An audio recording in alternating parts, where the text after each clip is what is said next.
ஆராதனை ஜெபமும் வெறும் ஆகாயத்தை பார்த்து அடிக்கிற சிலம்பா இருக்கக்கூடாது.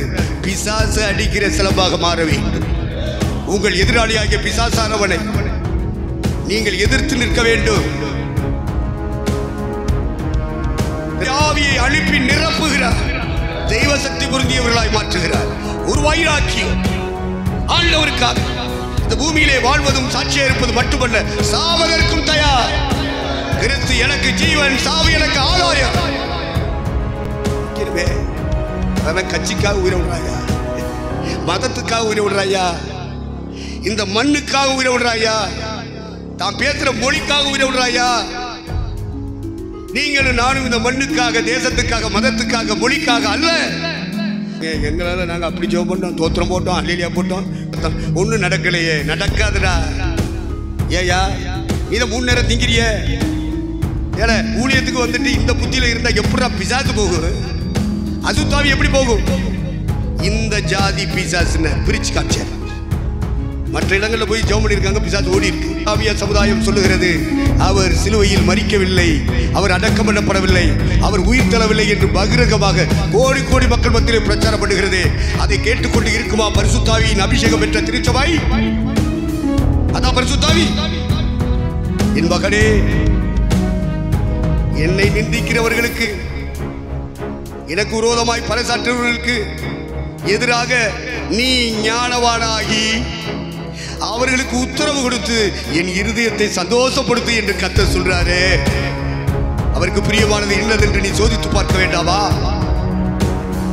விவரம் தெரியாம தில்லு இருக்குன்னு பேசாத, பணம் இருக்குன்னு பேசாத, இளமையும் வாலிபம் இருக்குன்னு பேசாத.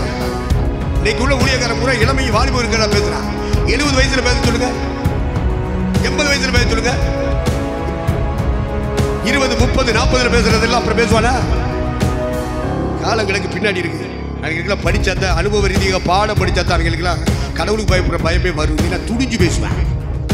எருசலேமை தலைவராக கொண்டு தாவீது சிம்மாசனத்திலே என் ஆண்டவர் இயேசு கிறிஸ்து உட்கார்ந்தார். அவரோடு கூட சிம்மாசனத்திலே உட்கார போற கூட்டம் நீங்கள் நானுங்க. அந்த நம்பிக்கை விதைக்கப்பட்டிருக்கிறதா? அந்த நம்பிக்கை உங்கள் உள்ளத்தின் ஆழத்தில் வேரூன்றி கட்டப்பட்டு வருகிறதா? பரிசுத்த ஆவியானவர் அதுக்கு இடம் போட்டுட்டு இருக்காரா, உரம் போட்டுட்டு இருக்காரா? ஓடணும். அதுக்கு தான் பரிசுத்த ஆவி.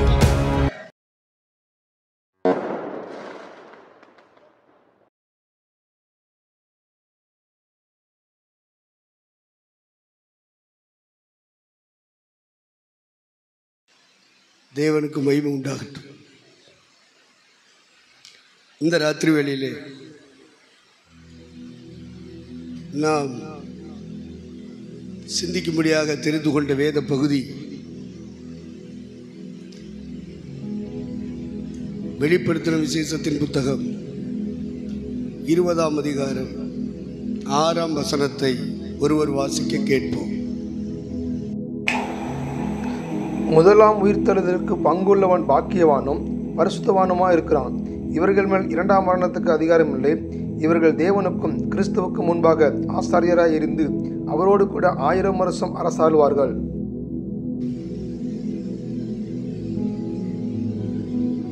இந்த வெளிப்படுத்தின விசேஷத்தில் 5ஆம் வசனத்தையும் 6ஆம் வசனத்தையும் நாம் தியானிக்கும் பொழுது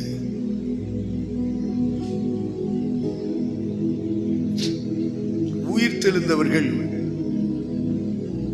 அவரோடு கூட 1000 வருஷம் அரசாளுவார்கள். மரணமடைந்த மற்றவர்கள் என்று சொல்லப்பட்டிருக்கிறது. மரணமடைந்த மற்றவர்கள், உயிர்த்தெழுந்த ஒரு கூட்டம், உயிர்த்தெழாத இன்னொரு கூட்டம். 2 கூட்டத்தை பற்றி அந்த வசனங்கள் நமக்கு பேசுகிறது.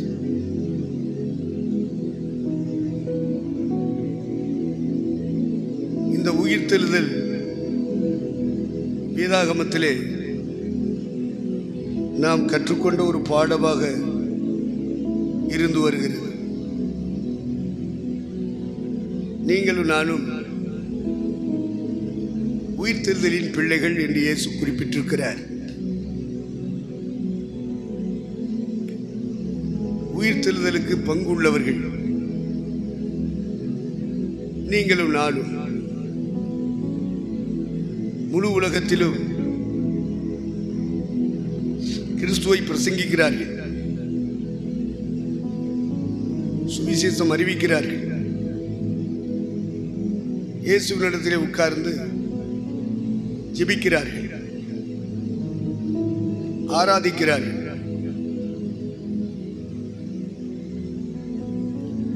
இயேசுவானவர் அனுப்பின பரிசுத்த ஆவியினாலே நிரப்பி அந்நிய பாஷைகளை பேசி தேவனை ஆராதிக்கிறார்கள்.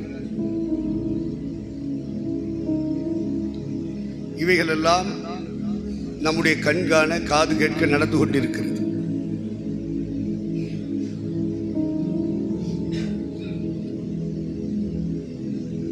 ஒன்று கொரிந்தியர் 15:19 வாசிக்கும் பொழுது அங்கே சொல்லப்பட்டிருக்கிறது, இம்மைக்காக மாத்திரம் நாம் கிறிஸ்துவின் மேல் நம்பிக்கை உள்ளவர்களாய் இருந்தால் எல்லா மனுஷரை பார்க்கிலும் பரிதபிக்கப்படத்தக்கவர்களாய் இருப்போம். எல்லா மனுஷர் என்று பவுல் குறிப்பிடுகிறார். உலகத்திலே வாழ்கிற மனிதர்கள் பல மதங்களை சார்ந்தவர்கள், பல தேசங்களை சார்ந்தவர்கள், பல மொழிகளை சார்ந்தவர்கள், பல ஜாதிகளை சார்ந்தவர்கள்.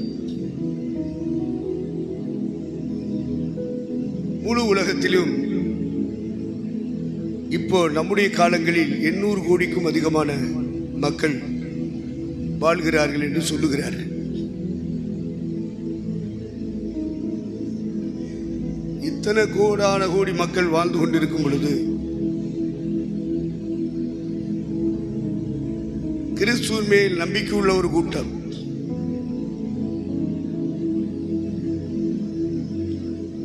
என்ன நம்பிக்கை? அவர்களுக்குள்ளே அவருடைய நாமத்தினாலே ஜெபம் பண்ணினார், அவர் செய்வார். ஏன்னா அதுக்குரிய வாக்குத்தத்தங்கள் இருக்கிறது. என் நாமத்தினாலே எதை கேட்பீர்களோ அதை நான் செய்வேன். அதனாலே ஆண்டவரிடத்திலே ஜெபிக்கிறார்கள். தங்களுடைய தேவைகள் நிறைவேற்றப்படுவதற்கும் தாங்கள் சந்தித்துக் கொண்டிருக்கிற பிரச்சனைகள் மாறுவதற்கும் ஜெபம் பண்ணி கொண்டிருக்கிறார்கள். அவர்கள் கிறிஸ்துவின் மேல் நம்பிக்கை வைத்திருப்பதனால் கிறிஸ்துவை தேடுகிறார்கள், இயேசுவை தேடுகிறார்கள். இந்துக்கள் அவர்களுடைய நம்பிக்கையின் தெய்வங்களை தேடுகிறார்கள், தேவிகளை தேடுகிறார்கள். இஸ்லாமியர்கள் அவர்களுடைய நம்பிக்கையின் தெய்வத்தை தேடுகிறார்கள். யூதர்கள் அவர்கள் நம்பிக்கை வைத்திருக்கிற அடிப்படையில் தேடுகிறார்கள். கிறிஸ்தவர்கள் கிறிஸ்துவின் மேல் நம்பிக்கை வைத்திருப்பதனாலே கிறிஸ்துவை தேடுகிறார்கள், ஜெபிக்கிறார்கள், பாடுகிறார்கள், ஆராதிக்கிறார்கள். இதை பவுல் குறிப்பிடுகிறார். கிறிஸ்துவின் மேல் நம்பிக்கை எதற்காக வைத்திருக்கிறோம்? இம்மைக்காக மாத்திரம் நம்பிக்கை உள்ளவர்களாக இருந்தார், அதற்காக தேடினார், அதற்காக ஜெபம் பண்ணி கொண்டிருந்தார், அதற்காக பாடிக்கொண்டிருந்தார், அதற்காக ஆராதனை செய்து கொண்டிருந்தார். எல்லா மனுஷரை பார்க்கிலும் அவர்களுக்கு என்ன முடிவை இறைவன் வைத்திருக்கிறாரோ அதே முடிவு. இயேசுவை கண்டும் இயேசுவின் மேல நம்பிக்கை வைத்தும் அவரை பாடி ஆராதித்தும் அவரிடத்திலே தங்கள் தேவைகள் பிரச்சனைகளுக்காக ஜெபம் பண்ணியும் இம்மைக்காக மாத்திரம், இந்த உலக வாழ்க்கைக்காக மாத்திரம் அவர்கள் ஆராதிக்கிற கிறிஸ்தவர்களாக ஜெபிக்கிற கிறிஸ்தவர்களாக இருந்தால் இறை நம்பிக்கை உள்ள எல்லா மனுஷரை பார்க்கிலும் பரிதபிக்கப்படத்தக்கவர்களாக இருப்போம் என்று குறிப்பிடுகிறார். நாம் அப்படிப்பட்ட கிறிஸ்தவர்களாகிறாமல், அப்படிப்பட்ட ஜெப கூட்டங்களை நடத்துகிறவர்களாகிறாமல், அப்படிப்பட்ட ஜெப குறிப்புகளை வைத்து ஜெபங்களை நடத்துகிறவர்களாக இராமல், பாடி ஆராதித்துக் கொண்டிருக்காமல், அதற்காக பைபிளை தூக்கி பிரசவம் பண்ணி கொண்டிருக்காமல், இம்மைக்காக மாத்திரம் நம்பிக்கை வைக்கும்படி மக்களுக்கு போதிக்காமல் இந்த உலகத்தை கடந்து ஒரு வாழ்க்கையை நாம் வாழப் போகிறோம். அந்த வாழ்க்கையை இப்பொழுது நாம் அனுபவிக்கிறோம். உலகத்தில் இருக்கிற மற்ற இறை நம்பிக்கை உள்ளவர்களுக்கு அந்த வாழ்க்கை இல்லை. அவர்களுக்கு செத்த பிறகு கிடைக்கணும்னு அவங்க எதிர்பார்க்கிறாங்க. அவங்க நம்பிக்கை அப்படி. மரணத்துக்கு பிறகு இறைவன் நமக்கு சொர்க்கம் தருவார், பரலோகம் தருவார் நம்புகிறார். ஆனால் கிறிஸ்தவர்கள், மெய் கிறிஸ்தவர்கள், ஆவிக்குரிய கிறிஸ்தவர்கள் புரிந்து நடக்க வேண்டும் என்பதாக வாழ்க்கை இருக்கிறது. கல்லறைக்கு பின்பும், சுடுகாட்டுக்கு பின்பும், இடுகாட்டுக்கு பின்பும் ஒரு வாழ்க்கை இருக்கிறது என்று நம்பினால் போதாது, பேசினால் போதாது. இந்த பூமியிலே வாழும் பொழுதே அந்த வாழ்க்கை தொடங்கி தொடர வேண்டும். அது மெய் கிறிஸ்தவர்களுடைய வாழ்க்கையில் அது இருக்கிறது. கிறிஸ்தவர்களைப் போல கிறிஸ்தவ பெயர்களை வைத்துக் கொண்டு கிறிஸ்தவ குடும்பத்தில் பிறந்திருக்கிறோம் என்று நம்பிக்கை வைத்துக் கொண்டு இந்த பூமியிலே ஓடிக்கொண்டிருந்தால் முடிவு பரிதாபமாக முடியும். இந்த பூமியிலேயே தொடங்க வேண்டும். கல்லறைக்கு பின்பு அடைய போற வாழ்க்கையை இந்த பூமியிலே தொடங்கி இருக்க வேண்டும். செத்த பிறகு பார்ப்போம், செத்த பிறகு அது கிடைக்கும் என்ற நம்பிக்கை அவநம்பிக்கையாய் முடியும். இந்த பூமியிலேயே என்ஜாய் பண்ணணும். அவர்கள் தான் ஆவிக்குரிய கிறிஸ்தவர்கள்.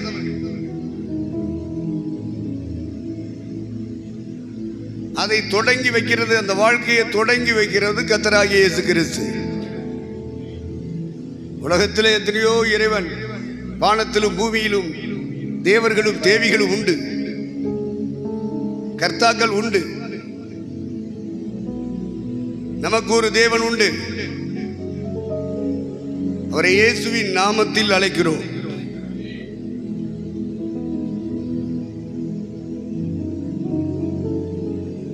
திருச்சபை என்றால் இந்த பூமியிலேயே பரலோக வாழ்க்கையை தொடங்கிய ஒரு கூட்டம். எல்லாம் திருச்சபைகள் என்று மக்களால் அழைக்கப்பட்டு வருகிறது. அவைகளின் நடுவே நீங்களும் நானும் பரலோகம் உண்டு என்று பேசுகிறவர்களும் பிரசங்கிக்கிறவர்கள் மட்டுமல்ல, நாம் மெய்தெய்வம் ஒருவர் இருக்கிறார் என்று பேசுவதும் பிரசங்கிப்பதும் மட்டுமல்ல, அவரோடு இணைந்து வாழ்கிற ஒரு கூட்டம் மெய் கிறிஸ்தவ கூட்டம். உங்களையும் என்னையும் ஆண்டவராகிய இயேசு கிறிஸ்துவின் நாமத்தில் இந்த பூமியிலேயே அந்த பரலோக இன்பத்தை அனுபவிக்கும்படி, பரலோக சந்தோஷத்தை அனுபவிக்கும்படி, பரலோகத்தின் ஆசீர்வாதங்களை ருசிக்கும்படி இந்த பூமியிலே நம்மை அழைத்து தெரிந்தெடுத்து நடத்தி கொண்டிருக்கிறார். அப்படிப்பட்ட கூட்டம் கூடி வருமானால் அதுதான் திருச்சபை, தேவனுடைய சபை. அந்த சபையில தான் இரட்சகர் இயேசு இறங்கி வந்து உலாவுவார், பரிசுத்த ஆவியானவர் உலாவுவார். அந்த இடத்தில் ஏறெடுக்கப்படுகிற ஜெபங்களுக்கும் ஆராதனைகளுக்கும் தேவன் செவி கொடுத்து மகிமைப்படுவார். மற்றபடி இம்மைக்காக மாத்திரம் கிறிஸ்துவை நம்பி கூட்டங்களை பங்கு பெறுகிறவர்கள் பரிதாபத்துக்குரிய கூட்டம். அந்த கிறிஸ்தவ கூட்டம் நீங்க பிரிச்சு பார்க்கணும். பரிதாபத்துக்குரிய கூட்டத்தில் இருக்கமா, இல்ல ஜீவனுள்ள நம்பிக்கையோடு வாழ்க்கையை தொடர்ந்து கொண்டிருக்கிற கூட்டத்தில் இருக்கிறோமா என்பதை நாம் சிந்தித்து பார்க்க வேண்டும். நாம் கூடி வருவது நம்முடைய சிந்தனைகளை சரிப்படுத்துவதற்கு. நாம் எந்த கூட்டத்தில் இருக்கிறோம்? இம்மைக்காக மாத்திரம் கிறிஸ்துவை தேடுகிறார்களே அந்த கூட்டத்தில் இருக்கிறோமா?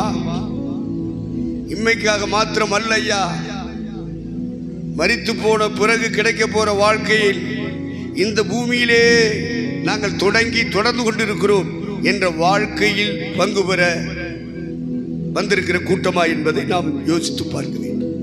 ஏன்னா பல இடங்களில் பரிசுத்தர் சொல்லியிருக்கிறார், உங்களை நீங்களே நிதானித்து பாருங்கள், உங்களை நீங்களே சோதித்து பாருங்கள், நீங்கள் யோசித்து பாருங்கள், முடிவை யோசித்து பாருங்கள்.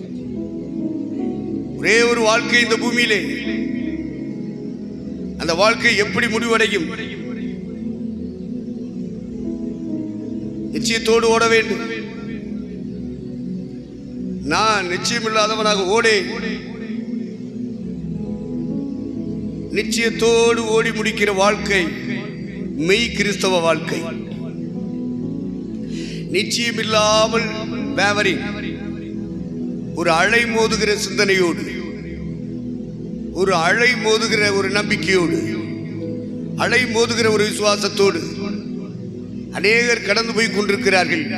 அந்த கூட்டத்தில் நாமும் ஓடிக்கொண்டிருந்தால் நாம் அந்த கூட்டத்திலிருந்து வெளியேறி ஸ்திரப்பட்ட சிந்தையோடு ஓடுகிறார்களே, நிச்சயத்தோடு ஓடுகிறார்களே, முழு நம்பிக்கையோடு ஓடுகிறார்களே, முழு விசுவாசத்தோடு ஓடுகிறார்களே, அந்த கூட்டத்தில் நாம் இணைந்து கொள்ள வேண்டும். ஆவியானவர் இருந்தால் அந்த இடத்துல கொண்டு வந்து சேர்த்து விடுவார்.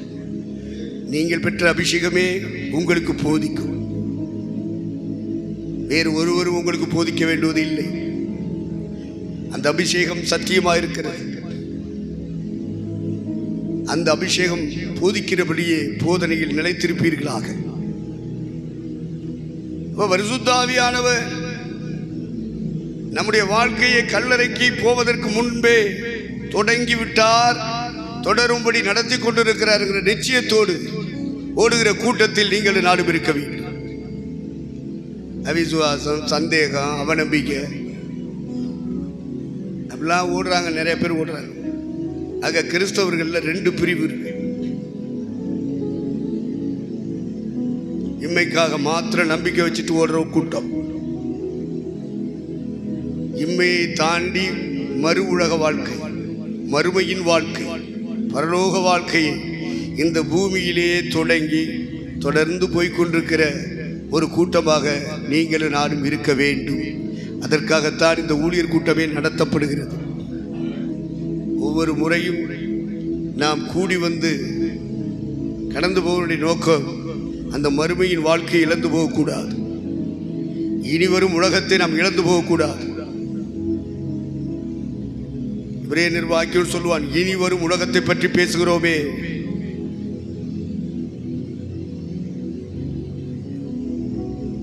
கல்லறையை கடந்து போகும் பொழுது நம்ம பரலோகத்துக்குள்ள நுழையணும் இல்லையா? இயேசுவை தரிசிக்கணுமா இல்லையா? அப்படிப்பட்டவங்க நம்பிக்கை இருக்கு உள்ளவங்க அவங்க என்ன சொல்லுவாங்க, கிறிஸ்து எனக்கு ஜீவன். அதை பற்றி பயப்பட மாட்டாங்க. இதெல்லாம் அமங்கலமா பேசுறாங்க, இதெல்லாம் இப்படி பேசுறாங்க, ஒரு ஆசீர்வாதமா. இவங்களுக்கு பிசாசு என்ன சொல்லி கொடுத்துருக்கு? மரணம்னா ஆசீர்வாதம் இல்லைன்னு சொல்லி கொடுத்துருக்கு. சாவுன்னு சொன்னா ஆசீர்வாதம் இல்லைன்னு சொல்லி கொடுக்குது. பரிசுத்தானவர் சொல்லி கொடுக்க மாட்டார். பரிசுத்த ஆவியானவர் சாவு ஆதாயம்டான்னு சொல்லி கொடுப்பார். அதான் பரிசுத்த ஆவியானவர். அப்ப அவங்கெல்லாம் அப்படி சொல்லலையே, அது வேறொரு ஆவி. அவங்களுக்கு உங்களை மாதிரி சுவிசேஷம் தானே அறிவிக்கிறாங்க, அது வேறொரு சுவிசேஷம். அவங்களும் உங்களை மாதிரி அந்நிய பாஷை பேசுறாங்களா, அது அவங்க வந்து ஆவி பேசுற பாஷை. அவங்களும் ஏசு தானே சொல்றாங்க, ஆன்லைன் பிரே நடத்துறாங்க, ஜபக்கூட்டம் நடத்துறாங்க, பாஸ்டிங் பிரே நடத்துறாங்க. இடமே அசையுது. என்ன அசைதோ இல்லையே, இவனாவது அசைறானான்னு பார்க்கணும். அதனாலும் சிலர் அசைறேன். இயேசுவை தான் சொல்றாங்க, இயேசுவே இயேசுவே இயேசுவே. அது வேறொரு இயேசு. நாங்கள் பிரசங்கியாத வேறொரு இயேசு. நாங்கள் பிரசங்கிக்கிற இயேசு எப்படி இருப்பார்? இப்பொழுது நாம் பாடின பாடல்கள்ல மிகவும் ஆசீர்வாதமான சில வார்த்தைகளை கவனித்தேன்.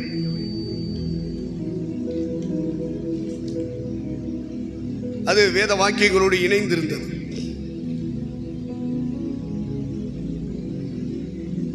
ஆசீர்வாதம் எது? ஆசீர்வாதம் இனி வரும் உலகத்துக்குள்ளே பிரவேசிப்பது இங்கேயே பிரவேசித்து விட வேண்டும். தேவனுடைய ராஜ்யம் உங்களுக்குள், சொல்லுங்க வாயை திறந்து, இருக்கிறதே. இருக்கா? தேவனுடைய ராஜ்யத்துக்குள்ளே நாம் இருக்க வேண்டும். தேவனுடைய ராஜ்யம் நமக்குள் இருக்க வேண்டும். அப்படின்னா என்ன அர்த்தம்? பரலோகத்தின் தெய்வம் பரிசுத்த ஆவியானவர் நம்மிலே தங்கி இருப்பாரானால், நிரப்பிக் கொண்டிருப்பாரானால், நடத்தி கொண்டிருப்பாரானால், அதுதான் பரலோகம். பரலோகம் இங்கே இருக்கு, செத்து போன பிறகு பார்ப்போம். அது உலகத்தில் இறை நம்பிக்கை உள்ளவங்க நிறைய பேருக்கு அந்த நம்பிக்கை தான் இருக்கு. உனக்கு எனக்கு அந்த நம்பிக்கை இல்லை. இங்கேயே நான் என்ஜாய் பண்றேன்னு சொல்லணும். என்ஜாய் பண்ணிட்டு தெளிவா பேசணும், நிச்சயத்தோட பேசணும். நிச்சயம் இல்லாதவங்களாக பேசக்கூடாது, பிரசங்கிக்கூடாது, சுவிசேஷம் அறியக்கூடாது, ஆராதிக்கக்கூடாது. எதுக்கு சபைக்கு வந்தோம், எதுக்காக பாட்டு பாடுறோம், எதுக்காக ஆராதிக்கிறோம், எதுக்காக சோத்திரம் பண்றோம், எதுக்காக அந்நிய பாத்திரம், நிச்சயமே இல்லை. ஏதோ வர்றோம், எல்லாரும் வர்றாங்க, நம்மளும் வர்றோம், கிறிஸ்தவன் ஆயிட்டோம், கூட்டத்துக்கு போகணும், பாட்டு பாடணும், ஆராதிக்கணும், காணிக்க கொடுக்கணும், பிரசங்கம் கேட்கணும், சிலருக்கு பிரசங்கம் பண்ணணும். இவ்விதமான சில கடமைகளை நிறைவேற்றி கொண்டு போகிறார். நிச்சயம் வேண்டும். பிரசங்கிப்பவர்களுக்கும் நிச்சயம் வேண்டும், கேட்பவர்களுக்கு நிச்சயம் வேண்டும். நிச்சயம் இல்லாதவர்களாக பேசக்கூடாது. நம்மை நிச்சயம் உள்ளவர்களாக பேசும்படி, பிரசங்கிக்கும்படி, ஆராதிக்கும்படி தேவன் அழைத்திருக்கிறார். அதை உறுதிப்படுத்தும்படி பரிசுத்த ஆவி நமக்குள்ளே வந்து தங்கி இருக்கிறார். தேவனுடைய ராஜ்யம் நமக்குள்ளே இருக்கிறது என்பதை ரொம்ப தெளிவாக, நிச்சயத்தோடு, சேலஞ்சோடு இந்த உலகத்திலே நீங்களும் நானும் பேச வேண்டும், பிரசங்கிக்க வேண்டும், ஆராதிக்க வேண்டும், மகிமைப்படுத்த வேண்டும். ஒரு வேவரிங்கோட செய்யக்கூடாது, தடுமாற்றத்தோடு செய்யக்கூடாது. நிறைகுடமா பரிசுத்த ஆவியினால் நிறைந்தவர்களாய் நம்மிலிருந்து ஆராதனை வெளிப்பட வேண்டும், வார்த்தைகள் வெளிப்பட வேண்டும், கிருபை வெளிப்பட வேண்டும், அபிஷேகம் வெளிப்பட வேண்டும், ஆண்டவருடைய வல்லமை வெளிப்பட வேண்டும். எங்கள் சுவிசேஷம் வெறும் வசனத்தோடு மட்டுமல்ல, பரிசுத்த ஆவியின் நிறைவோடு, வல்லமையோடும், முழு நிச்சயத்தோடும் எங்களிடத்திலிருந்து புறப்பட்டு வந்தது. ஆகவே நீங்களும் நானும் முழு நிச்சயத்தோடு பிரசங்கிக்கும்படியாக அழைக்கப்பட்டவர்கள். அநேகர் இன்னொரு கூட்டம் இருக்கு, இயேசு தான் பேசுவாங்க, இயேசு பேர் தான் சொல்லுவாங்க, அது வேறொரு இயேசு. அவங்களும் ஆவியில் நிரப்பப்படுவாங்க, அந்நிய பாஷை பேசுவாங்க, அது வேறொரு ஆவி. அவங்களும் சுவிசேஷம் அறிவிப்பாங்க, அது வேறொரு சுவிசேஷம். தேவனுடைய ராஜ்யத்துக்குரிய இயேசு வேறு, அபிஷேகமும் அந்நிய பாஷையும் வேறு, அவர்கள் அறிவிக்கிற சுவிசேஷம் வேறு. இந்த ரெண்டையும் புரிஞ்சுக்கிறனும் கிறிஸ்தவர்கள்.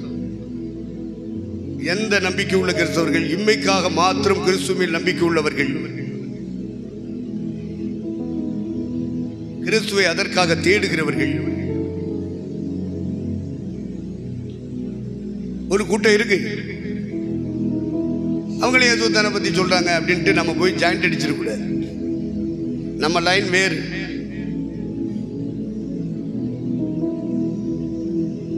அந்த கூட்டத்தை நீங்க கணிச்சு இந்த கூட்டத்தில் நம்ம சேர்ந்துக்கிறோம். ஆவியானவர் அதுக்கு உறுதுணையா இருப்பாராக.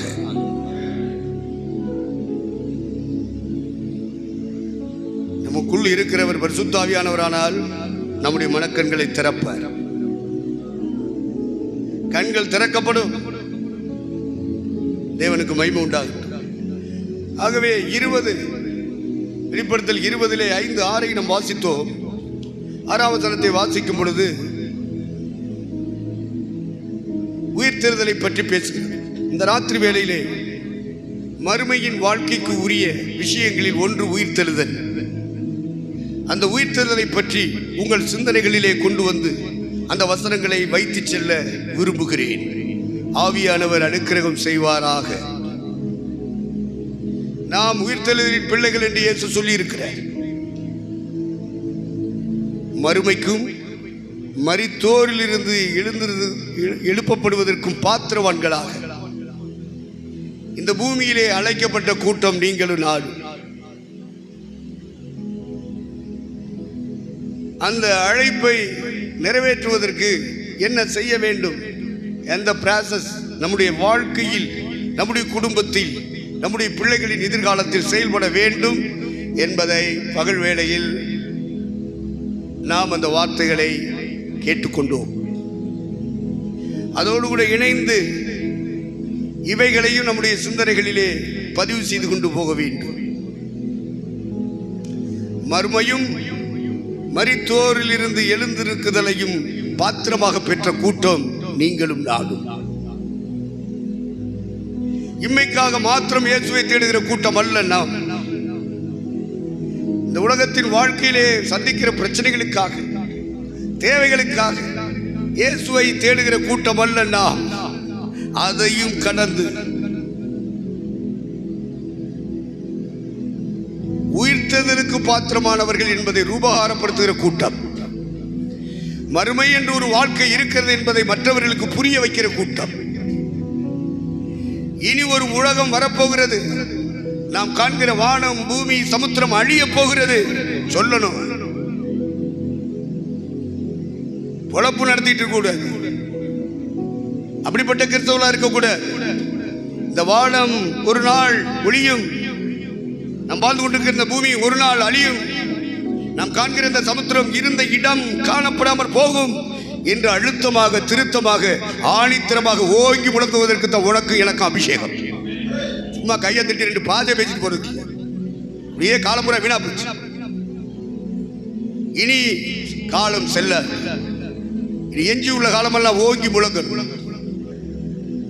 இந்த நேரம் 1ஆம் நூற்றாண்டின் அடிச்சுவடுகளை பின்பற்றுகிற ஒரு நேரமாகவும், அந்த 1ஆம் நூற்றாண்டு திருச்சபை மக்களும் தேவ ஊழியர்களும் என்ன செய்தார்கள் இந்த பூமியிலே, அதை வெளிப்படுத்துவதற்கு உரிய காலமாக இந்த காலத்தை 24 தேர்தல் நமக்கு உணர்த்தி கொண்டிருக்கிறது. இந்த பாதியில மூச்சு விட கிடைச்சிருக்கு இல்லையா, இந்த சந்தர்ப்பத்தை பயன்படுத்தி தேவனுடைய ராஜ்யத்தை நாம் ஸ்தாபிக்க கடந்து போக வேண்டியது இருக்கிறது. பழைய வாழ்க்கையை தொடரக்கூடாது. ஒரு புதிய வாழ்க்கை நாம செய்ய வேண்டியிருக்கிறது. பெரிய சந்தர்ப்பத்தை தெய்வம் தந்திருக்க. Do not lose opportunity. ஊழியர்களாகி உங்களுக்கும் எனக்கும் பரலோகம் தந்திருக்கிற நல்ல சந்தர்ப்பம். பாராளுமன்றத்தில் என்ன நடக்குமோ நடக்கட்டும், ஆனால் நமக்கு சுவிசேஷத்தின் வாசல் திறக்கப்பட்டிருக்கிறது என்பதை உணர்ந்து கொண்டு கடந்து போக வேண்டும். 1ஆம் நூற்றாண்டு திருச்சபை மக்களுக்கும் தேவ ஊழியர்களுக்கும் ஸ்டேட் கவர்மெண்ட் லாக் பண்ணி வச்சிருந்துச்சு. அவருடைய சொந்த சமுதாயம் லாக் பண்ணிருச்சு. யூத சமுதாயம் முழுவதும் சுவிசேஷ வாசலை அடைத்தார்கள். ஸ்டேட் கவர்மெண்ட் ஏரோதுடைய கையில் இருக்கு. அவனும் அடைத்தான். அந்த மக்களுக்கு அனுகூலமாக இருக்க வேண்டும், அப்படித்தான் அப்ப செய்தாதான் நம்முடைய ஆட்சி பீடம் நீடிக்கும். அவனும் எதிர்ப்புகளை பதிவு செய்து கொண்டிருந்தான். அதற்கு மேல சென்ட்ரல் கவர்மெண்ட், ரோம அரசாங்கம் அதுவும் தடை செய்து கொண்டிருந்தது. 3 தடைகளையும் உடைத்தெறிந்தது 1ஆம் நூற்றாண்டு திருச்சபையும் தேவ ஊழியர்களும். அப்படி உடைத்தெறிவதற்கு காரணம் அவர்களுக்குள் இருந்த வைராக்கியம். எதை இந்த பூமியிலே பெற்றுக்கொண்டார்களோ, எந்த இயேசுவை கண்டார்களோ, எந்த பரிசுத்த ஆவியை பெற்றார்களோ, எந்த ஆவியிலே நிறைந்து தேவனுக்காக வாழ்க்கையை அர்ப்பணித்தார்களோ, அதனாலே இந்த 3 தடைகளையும் உடைத்து சிதறடித்து தேவனுடைய ராஜ்யத்தை ஸ்தாபித்தார்கள். இதுதான் 1ஆம் நூற்றாண்டு திருச்சபை மக்கள் சாதித்த சாதனை. இது 1ஆம் நூற்றாண்டிலே நடைபெற்றது என்பதை லூக்கா சுவிசேஷகன் அப்போஸ்தலர் நடபடிகளிலே பதிவு செய்திருக்கிறார். அந்த வரலாறு போதுமா? இப்படி நடந்தது என்று நான் நம்பினால் போதுமா, பிரசங்கித்தால் போதுமா? என் வாழ்க்கை முடிவடைவதற்குள் என் மூலமாக நிறைவேற்றப்பட வேண்டிய, சாதிக்க வேண்டிய விஷயங்கள் இருக்கிறது. சாதிச்சுத்தான் கண்ண மூடு. உடைத்திருந்தார்களே தடைகளை, அதுல பரிசுத்தாவின் அபிஷேகம் அதுதானே செய்ய. தேவனுக்கு மகிமை உண்டாகட்டும்.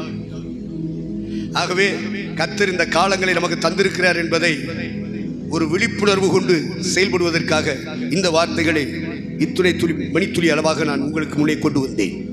கர்த்தருக்கு ஸ்தோத்திரம். அப்போ ஸ்டேட் கவர்மெண்ட் தடுக்காதா? தடுக்கும். சொந்த சமுதாயம் தடுக்காதா? தடுக்கும். சென்ட்ரல் கவர்மெண்ட் தடுக்காதா? தடுக்கும். ஆனால் அன்று ஆவியின் பலத்தினாலே நிரப்பப்பட்டவர்களாக, குறைகுடங்களாக அல்ல, நிறைகுடமாக தழும்பி நின்றார்கள். பரிசுத்தாவினாலே நிறைந்து வழிந்தோடும்படியாக நின்றார்கள். அவருடைய ஆவி, ஆத்துமா, சரீரம் மூணும் ஆவியானவருடைய முழுமையான கட்டுப்பாட்டுக்குள் வந்தது. அதனால அவங்க மரணத்தை, சாவை லாபம் என்று கருதினார்கள். சாவு எனக்கு லாபம், கிறிஸ்து எனக்குள்ளே ஜீவன். யார் யாருடைய ஆன்மாவுக்குள்ளே உயிர் தெழுந்த கிறிஸ்து ஜீவனா இறங்கி வந்திருக்கிறாரோ அவர்கள் தான் இப்படி பேச முடியும், பிரசங்கிக்க முடியும். அவர்கள் மரணத்தை குறித்து அது எந்த வழியில் வந்தா என்ன, தீர்க்காயுசு வாழ்ந்த பிறகு வந்தா என்ன, இல்லை இயேசுவை பற்றி சொல்லும் போது ஒருத்தர் வெட்டிட்டானா என்ன, சுட்டுட்டானா என்ன, கொன்னாத்தா என்ன,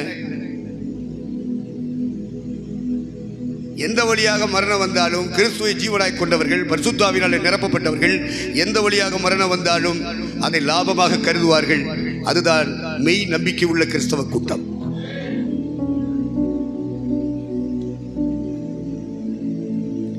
மூன்று சக்திகள் எதிர்ப்பு தெரிவிச்சும் குடும்பமா இறங்கினாயா, குடும்பமா ஃபேமிலியா இறங்கினா நொறுக்கினாங்க. குடும்பமா வாழ்ந்துட்டு இருக்கிறதுக்கு அது நேரம் இல்லை அப்படின்னு போதிக்கப்பட்டார். தேவனுடைய ராஜ்யம் ஸ்தாபிக்கப்படணும். தனி ஒரு மனிதனுடைய வாழ்க்கையிலே ரட்சிப்பு கிறிஸ்து உயிர்த்தெழுந்த கிறிஸ்து ஜீவனாய் வந்திருந்தார். உண்மையாகவே வானம் திறந்து பரிசுத்த ஆவியானவர் வந்து நிரப்பி இருந்தார். இந்த உலகத்தில் ஒரு வாழ்க்கை வாழ வேண்டும் என்று ஓடிக்கொண்டிருக்கிற கூட்டத்தில் இருந்து வேறு பிரிந்து இன்னொரு உலகத்துக்குள்ளே போக வேண்டும் என்று நம்பிக்கை வைத்து, அந்த நம்பிக்கைக்காகவே இந்த உலகத்தில் வருகிற பாடுகளை, கஷ்டங்களை எல்லாம் அனுபவித்தார்கள். அதனால அந்த தடைகள் எல்லாம் உடை தெரிந்தார்கள். அதுக்கு தான் அபிஷேகம், அதுக்கு தான் இயேசு, அதுக்கு தான் சுவிசேஷம். அதையெல்லாம் கண்டு பின்வாங்கவில்லை. 1ஆம் நூற்றாண்டு திருச்சபை தலைவர்கள் அவர்களுடைய கரங்களில் இருக்கிற சபை மக்களுக்கு அப்படித்தான் போதித்தார்கள். வைராக்கியத்தை ஊட்டினார்கள், விழிப்புணர்வு கொள்ளச் செய்தார்கள். அவர்களுக்கு விரோதமாக எந்த அரசு செயல்படுத்தும் திட்டங்களை கொண்டு வந்தாலும் அவைகளை சந்தித்தார்கள். சந்திக்க பயப்படவில்லை, பின்வாங்கவில்லை. இரத்த சாட்சிகளாய் மரித்தார்கள். மரணத்தை நெஞ்சு நிமிர்த்தி ஏற்கக்கூடிய கூட்டம் ஐயா, உண்மையான கூட்டம். இனி வரப்போற வாழ்க்கையை அடைந்து கொள்ளுகிற கூட்டம் நெஞ்ச நிமிர்த்தி சாவை எதிர்பார்த்து ஏற்றுக்கொள்ளும். கண்டன பேரணியில் நடத்தலையா அவங்க? அதுக்காக ஒரு ஜெப கூட்டம் வைக்கலையே. என்ன செஞ்சிட்டு இருக்காங்க? ரைட், அவர்கள் நம்பிக்கை அவ்வளவுதான்.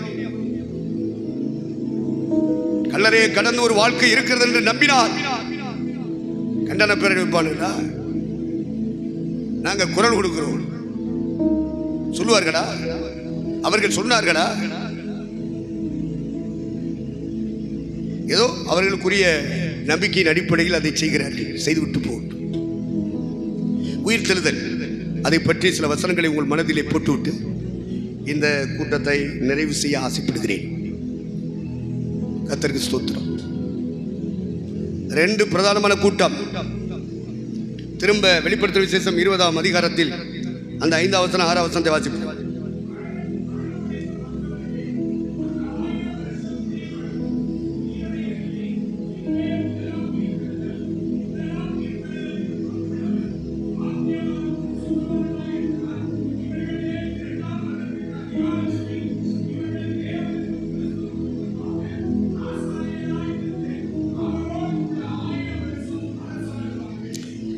1000 வருஷம் ஆட்சி செய்ய போகிறார் நம்முடைய இரட்சகராகிய இயேசு கிறிஸ்து. இதை பற்றி நீங்கள் பிரசங்கிக்க வேண்டும். இனி வரும் உலகத்தை பற்றி நீங்கள் பேச வேண்டும். இம்மையை குறித்தே நீங்க பேசிக்கிட்டு ஜெபம் பண்ணிக்கிட்டே காலத்தெல்லாம் கடத்திட்டீங்க. இனி தொடரக்கூடாது. அந்த காலம்லாம் முடிஞ்சிச்சு. இனி சந்தர்ப்பத்தை பயன்படுத்திக்கிறீங்க. தேவனுடைய ராஜ்யத்தை ஸ்தாபிக்க எழும்பணும். அபிஷேகம் இருந்தால் உங்களால முடியும், இல்லைன்னா முடியும். அவங்க எல்லாம் அப்படி செய்றாங்களே, அது வேறொரு ஆவி. அவங்க அந்நிய பாஷை பேசுறாங்க, அது வேறொரு அந்நிய பாஷை. அவங்க இயேசு இயேசு தான் சொல்றாங்க. ஆமா, அது வேறொரு இயேசு. நாங்கள் பிரசங்கிக்காத வேறொரு இயேசு. அவங்களும் ஜூசியஸ் அறிவிக்கிறாங்களே, அது வேறொரு ஜூசியஸ். அப்ப பவுல் காலத்திலேயே 1ஆம் நூற்றாண்டிலேயே அப்படிப்பட்ட ஆவி கிரியை செய்ய தொடங்கிருச்சு. இப்ப 21ஆம் நூற்றாண்டு 2024 இருக்கும். சுத்தாவியானவர் பூமியிலே இறங்கியதிலிருந்து தொடர்ந்து காலக்கணக்கை கணக்கிட்டால் 2024 நாம் வாழ்ந்து கொண்டிருக்கிறோம். 1ஆம் நூற்றாண்டில் ஊற்றப்பட்டது பரிசுத்தாவி தானே. இப்பவும் பரிசுத்தாவி தானே சொல்றானுங்க. நீங்கள் புரிந்து கொள்ள வேண்டும், எது பரிசுத்தாவி?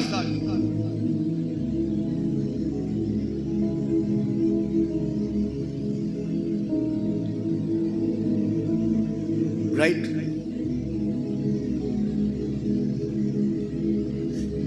கொஞ்சம் ஜாக்கிரதையா பேச வேண்டியிருக்கு. ஸ்தோத்திரம். மரணமடைந்த மற்றவர்கள் அந்த 1000 வருஷம் அளவும் உயிரடையவில்லை. அப்ப உயிரடைந்தது யார்? 1ஆம் உயிர்த்தெழுதலுக்கு பங்குள்ளவன், பாக்கியவான், பரிசுத்தவான். இவர்களுக்கு 2ஆம் மரணத்தின் மேல் அதிகாரம் இல்லை. 2ஆம் மரணம் என்று வேதம் குறிப்பிடுவது எது? முதல் மரணம் என்று வேதம் குறிப்பிடுவது எது? இப்படி மரணங்களை பற்றியும் நம்முடைய கரத்தில் இருக்கிற வேதம் விஸ்தரித்து பேசிக் கொண்டிருக்கிறது. இப்ப உயிர்த்தெழுதல் என்பதை நாம் சிந்திக்கும் பொழுது, உயிர்த்தெழுதலிலே 1ஆம் உயிர்த்தெழுதல், அதிலே பங்கு பெறப் போகிறவர்கள் பரிசுத்தவான்களாக பாக்கியவான்களாக இருப்பார்கள் என்று வேதம் சொல்லுகிறது. அந்த பரிசுத்தத்தை நாம் அடைய வேண்டும், அந்த பாக்கியத்தை நாம் அடைய வேண்டும். இங்கேயே தொடங்கிவிட வேண்டும். அதில் அசைக்க முடியாத நிச்சயம் உள்ளவர்களாய் இந்த பூமியிலே வைக்கப்பட்ட இடங்களில் ஊழியங்களில் நீங்கள் விழிப்புள்ளவர்களாய் காணப்பட வேண்டும். 1ஆம் உயிர்த்தெழுதல் அப்படின்னு ஒரு பகுதி. மரணமடைந்த மற்றவர்கள் 1000 வருஷமும் எழுப்பப்படவில்லை. 1000 வருஷம் முடிந்த பின்பு அவர்களும் எழுப்பப்பட்டார்கள். உயிர்த்தெழுதலிலே 2 பிரிவு. முதல் பிரிவு, 2ஆம் பிரிவு. உயிர்த்தெழுதல் என்ற ஒரு சத்தியத்தை திருச்சபை தலைவர்கள் தியானிப்பீர்கள் என்று சொன்னால், உங்களுக்குள் இருக்கிற பரிசுத்தாவியானவர் நினைவுபடுத்துவாரானால் உங்களுக்குள்ளே விழிப்புணர்வு உண்டாகும். ஆமென் என்றும் அல்லேலூயா என்றும் உங்கள் ஆவிக்குள்ளேயே தேவனை மகிமைப்படுத்திக் கொண்டிருப்பீர்கள். தேவனுக்கு மகிமை உண்டாகட்டும். வெளியரங்கமான அல்லேலூயா, வெளியரங்கமான ஸ்தோத்திரம் என்பதை பார்க்கிலும் நம்முடைய உள்ளத்துக்குள் இருக்கிற ஆவி அந்த வேலையை செய்து கொண்டிருக்கிறதா? நிச்சயம் உள்ளவர்கள், அபிஷேகத்தினால் நிரப்பப்பட்டவர்கள், அவர்களுக்குள்ளேயே கர்த்தருடைய ஆவியானவர் வார்த்தைகளை கொடுக்கும் பொழுது நமக்குள்ள இருக்கிற ஆவி ஆமென் அல்லேலூயா என்று ரிசீவ் பண்ணிட்டே இருக்கும். எதிர்ப்பு குரல் கொடுத்தால், கலக குரல் கொடுத்தால் நமக்குள்ளே இருப்பது பரிசுத்தாவிதானா என்று சோதித்து பார்க்க வேண்டும். தேவனுக்கு மகிமை உண்டாகட்டும். அப்ப உயிர்த்தெழுதலிலே 2 பெருபிரிவு. ஒரு பிரிவு 1ஆம் உயிர்த்தெழுதல், 2வது பிரிவு 2ஆம் உயிர்த்தெழுதல். அதான் மரணமடைந்த மற்றவர்கள் உயிர்த்தெழக்கூடிய இடம். அதற்கு முன்பு மரித்தவர்கள் உயிர்த்தெழுப்புகிறார்கள், அது 1ஆம் உயிர்த்தெழுதல். இப்படி கிறிஸ்தவர்களுக்குள்ளே, சபைக்குள்ளே 2 வகையான உயிர்த்தெழுதலை இறைவன் நியமித்திருக்கிறார். இந்த உயிர்த்தெழுதலை நீங்கள் விசுவாசிக்கணும், நம்பணும், அதை பேசணும், பிரசங்கிக்கணும். அதுக்கு தான் கூட்டு வச்சு சொல்லிட்டு இருக்கு. இது திருவிழா கூட்டம் இல்லை. வாங்க வாங்க வாங்க வாங்க எல்லாரும் வாங்க, எல்லாரும் வாங்க, சாப்பிடுங்க சாப்பிடுங்க. அந்த கூட்டத்தில் என்ன நண்டு போட்டாங்க, கறி போட்டாங்க, மீன் போட்டாங்க. நேற்று தினத்தில் ஆர்எஸ் மகத்தில் ஒரு கூட்டம் வச்சுருந்தாங்க. மீன் குழம்பு, மீன் பொரியல், மட்டன் கிரேவி, மட்டன் சூப்பு, காளான் சூப்பு, அப்புறம் ஒரு கூட்டு, காய்கறி கூட்டு, ரசம், மோர், எல்லாம் வகை வகையாக இருக்கு. நேற்று தினத்தில் ஒரு 75-80 பேர்கிட்ட பங்கெடுத்திருப்பார்கள் என்று நம்புகிறேன். நம்முடைய கிருபாசன தலைவர் யோபு ஐயாவுடைய தலைமையிலே அந்த கூட்டம் நடைபெற்றது. அது மாதிரி இங்கே இல்லையே. அவரு லட்சக்கணக்கான லட்சாதிபதி, அந்த தல போதகர் ஆர்எஸ் மங்கலம் போட்டாரு. இங்கு உள்ளவரையும் கடவுள் அது மாதிரி உயர்த்துவார். அவர் எத்தனை வருஷத்துக்கு பிறகு போடுறாரு, அந்த உடனே போட்டாரு. அது மாதிரி இங்கே உள்ளவரும் அந்த காலங்கள் நிறைவேறும் போது விளக்கும் நியமம் எது? அந்த மட்டன், அந்த நண்டு. இப்ப காலங்கள் நிறைவேறும் போது இவரும் போடுவார். அவர் போட்டாருங்கிறதுக்காக இவர் போட முடியுமா? அவரை ஆசீர்வதித்து உயர்த்துறதுக்கு எவ்வளவு காலங்களை தேவன் எடுத்துக்கொண்டாரோ அதுபோல இவருக்கும் தேவன் எடுக்கக்கூடிய வாய்ப்புகள் இருக்கிறது. ஆகவே நீங்களும் நானும் அங்கு கிடைத்தது இங்கு கிடைக்கவில்லையே என்ற ஏக்க பெருமூச்சு விட்டுக் கொண்டிருக்காமல், சத்தியத்தின் அடிப்படையில் நம்முடைய நம்பிக்கை தெளிவாக இருக்கிறதா, நாம் வைத்திருக்கிற விசுவாசம் தெளிவாக இருக்கிறதா, நாம் பாடுகளும் கஷ்டங்களும் கடந்து போய் கொண்டிருக்கிறோமே அது நமக்கு பலனை தருமா, நாம் கிறிஸ்துவோடு இருக்கிறோமா, உண்மையாகவே நம்ம மேல இறங்குகிறது பரிசுத்த ஆவியானவர் தானா, நாம பேசுகிறது அந்நிய பாஷை தானா, நாம் சொல்லுகிற சுவிசேஷம் சரிதானா என்பதை அடிக்கடி உறுதிப்படுத்தி ஓடணும். அதுக்கு தான் ஊழியர் கூட்டம். எங்களுக்கு தான் பிரதமர் தெரியுமே, எங்களுக்கு தான் சபை நடத்துறமே, எங்களுக்கு தான் எல்லாம் தெரியுமே அப்படின்னு சொல்லுகிறவர்கள் ரைட், அவர் போய்கிட்டே இருக்கட்டும். இதுல தன்னை பரிசுத்தப்படுத்தணும், தன்னுடைய நம்பிக்கையை பரிசோதிக்கணும், தன்னுடைய விசுவாசத்தை பரிசோதிக்கணும், தான் சந்திக்கிற பாடு கஷ்டங்கள் நாளைக்கு பலனை தரும் என்ற விஷயத்தை பரிசோதிக்கணும். அது மாத்திரமல்ல, தேவன் நம்மை நடத்துகிற பாதை சரிதானா, தேவன் தான் நடத்துறாரா, நாமே நடத்துறோமா, இல்ல பிசாசு நம்மளை வழிதப்ப பண்ணி நடத்திக்கிட்டு இருக்கா என்று சோதித்து பார்க்கறதுக்கு ஒரு இடம்ன்றது ஊழியர் கூட்டம்யா. அது எந்த ஊழியர் கூட்டம்? அவன் வைக்கிறானே ஊழியர் கூட்டம், ஊழியர் ஐக்கியம். தேவனுடைய குமாரனோடு ஐக்கியப்படுவதற்கு அழைத்த தேவன் உண்மையுள்ளவர். எந்த ஐக்கியம்? ஏசுனார் இருந்த காலத்தில் சதுசேயர்னு ஒரு ஐக்கியம் வச்சிருந்தாங்க, பரிசேயர்கள் கூடி ஒரு ஐக்கியம் வச்சிருந்தான், வேதபாரகர்கள் கூடி ஒரு ஐக்கியம் வச்சிருந்தான், நியாயசாஸ்திரிகள் கூடி ஒரு ஐக்கியம் வச்சிருந்தான், அண்ணா காய்பா போன்றவர்கள் பெரிய ஐக்கியத்தை வச்சிருந்தாங்க. இதுல எல்லாம் ஏசுனார் போனாரா? எல்லா கையிலும் பைபிள் இருக்கு, எல்லாரும் ஆலயத்துக்கு போறாங்க, எல்லாரும் ஜெபிக்கிறான், எல்லாரும் பைபிள் வாசிக்கிறான், எல்லாரும் காணிக்கை கொடுக்குறான், எல்லாரும் யாவே யாவேன்னு கூப்பிடுறான். அப்ரஹாம், ஈசாக்கு, யாக்கோவின் தேவனே கூப்பிடுறான். எல்லாரும் மரணம் வந்துருவானா? கூப்பிடுறவன் வந்துருவானா? வரமாட்டான். அதெல்லாம் ஐக்கியமா? இல்லை இல்லை. உனக்கென்று ஒரு ஐக்கியத்தை பூமியிலே தேவன் தந்திருப்பார், நிச்சயம் இருக்கணும். நம்ம எந்த ஐக்கியத்தில் வச்சிருக்க அதுக்கு விரோதமா பேசக்கூடாது, அதுக்கு எதிராக பேசக்கூடாது, அதுல கலகம் பண்ணக்கூடாது. அப்படி பேசினால் பேசலாம், முடிவு உனக்கு உன் பொண்டாட்டி பிள்ளைக்கு அக்கடி கிடத்தான். அதை மட்டும் எழுதிக்கிட்டு போ. கர்த்தருக்கு ஸ்தோத்திரம். மரணம் அடைந்த மற்றவர்கள் அந்த வரிசையில் கொண்டு தள்ளிடுவார். உன்னைய முதலாம் உயிர்த்தெழுதல்ல உன்னை கொண்டு வர மாட்டார். கொண்டு வரணும்னா இந்த உலகத்திலேயே பிராசஸ் ஆகிட்டே இருக்கணும். உன்னுடைய வாழ்க்கை பழக்க வழக்கங்களில் மாற்றம் வந்து கொண்டே இருக்க வேண்டும். உன்னுடைய நம்பிக்கையின் வளர்ச்சியிலே மாற்றங்கள், உன்னுடைய விசுவாசத்தின் வளர்ச்சியிலே மாற்றங்கள். நீ இயேசுவுக்காக கர்த்தருக்காக படுகிற பாடுகள் உபத்திரவங்களிலே ஒரு வளர்ச்சி, அது ஒரு மாற்றம். ஆவியானவர் நடத்துகிற பாதையிலே, முன்னேற்றத்தின் பாதையிலே அடுத்த ஸ்டெப், ஒரு மூவ்மெண்ட். பரிசுத்த ஆவியானவரோட கொண்டு வர பாதையிலே வளர்ச்சிகளிலே ஒரு மாற்றம். இதெல்லாம் வாழ்க்கையில் வெளிப்படணும். இல்லை பேச்சிலையும் பிரசங்கத்திலையும் பாட்டிலையும் இல்லை. ஆனால் சாசு அது மூணையும் கொடுத்து அப்படியே உட்கார வச்சுட்டான். நீ சரியா இருக்க, நீ செத்தா பரல. அது சாசு கொடுக்குற நம்பிக்கை. பரிசுத்த ஆவியானவர் கொடுக்கிற நம்பிக்கை வேறு. நிச்சயத்தோடு ஓடணும். நிச்சயம் இல்லாதவனாக ஓடேன், ஆகாயத்தை அடிக்கிறவனாக சிலம்பம் பண்ணே. நம்முடைய ஊழியம் ஆகாயத்தை பார்த்து சிலம்படிச்சிட்டு கூட சிலம்பத்தை தெரியும். எப்படி கால் வச்சு அப்படின்ட்டு அப்படி அடிச்சு இப்படி அடிச்சு இப்படி அடிச்சு அப்புறம் இப்படி குதிச்சு அடிச்சு இப்படி குதிச்சு சிலம்பு வஸ்தாவி மாதிரி. நீ வஸ்தாவியா இருந்து என்ன புண்ணியம்? ஆகாயத்தை பார்த்து அடிச்சுக்கிட்டு இருக்க. சாச பாய்ச்சி அடிக்கணும். உனக்கு எதிராக ஒருத்தர் நிக்கணும், சிலம்பு அடிப்பான். அவனை பார்த்து ஒரு சிலம்பு வீச்ச வீசிப்பாரு. அதை விட்டுட்டு வானத்தை பார்த்து அடிச்சுக்கிட்டு இருக்க. நீ யாருக்கு எதிராக சிலம்பு அடிக்கிற? அன்றைக்கு சிலம்புகளை பற்றி பவுலுக்கு தெரியும். அதனால திருச்சபை மக்களுக்கு சிலம்பை பற்றி போதிக்கிறேன்.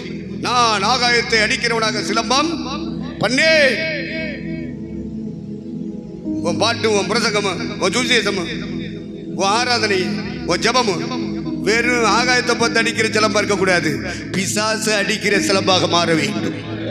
உங்கள் எதிராளியாகிய பிசாசானவனை நீங்கள் எதிர்த்து நிற்க வேண்டும்.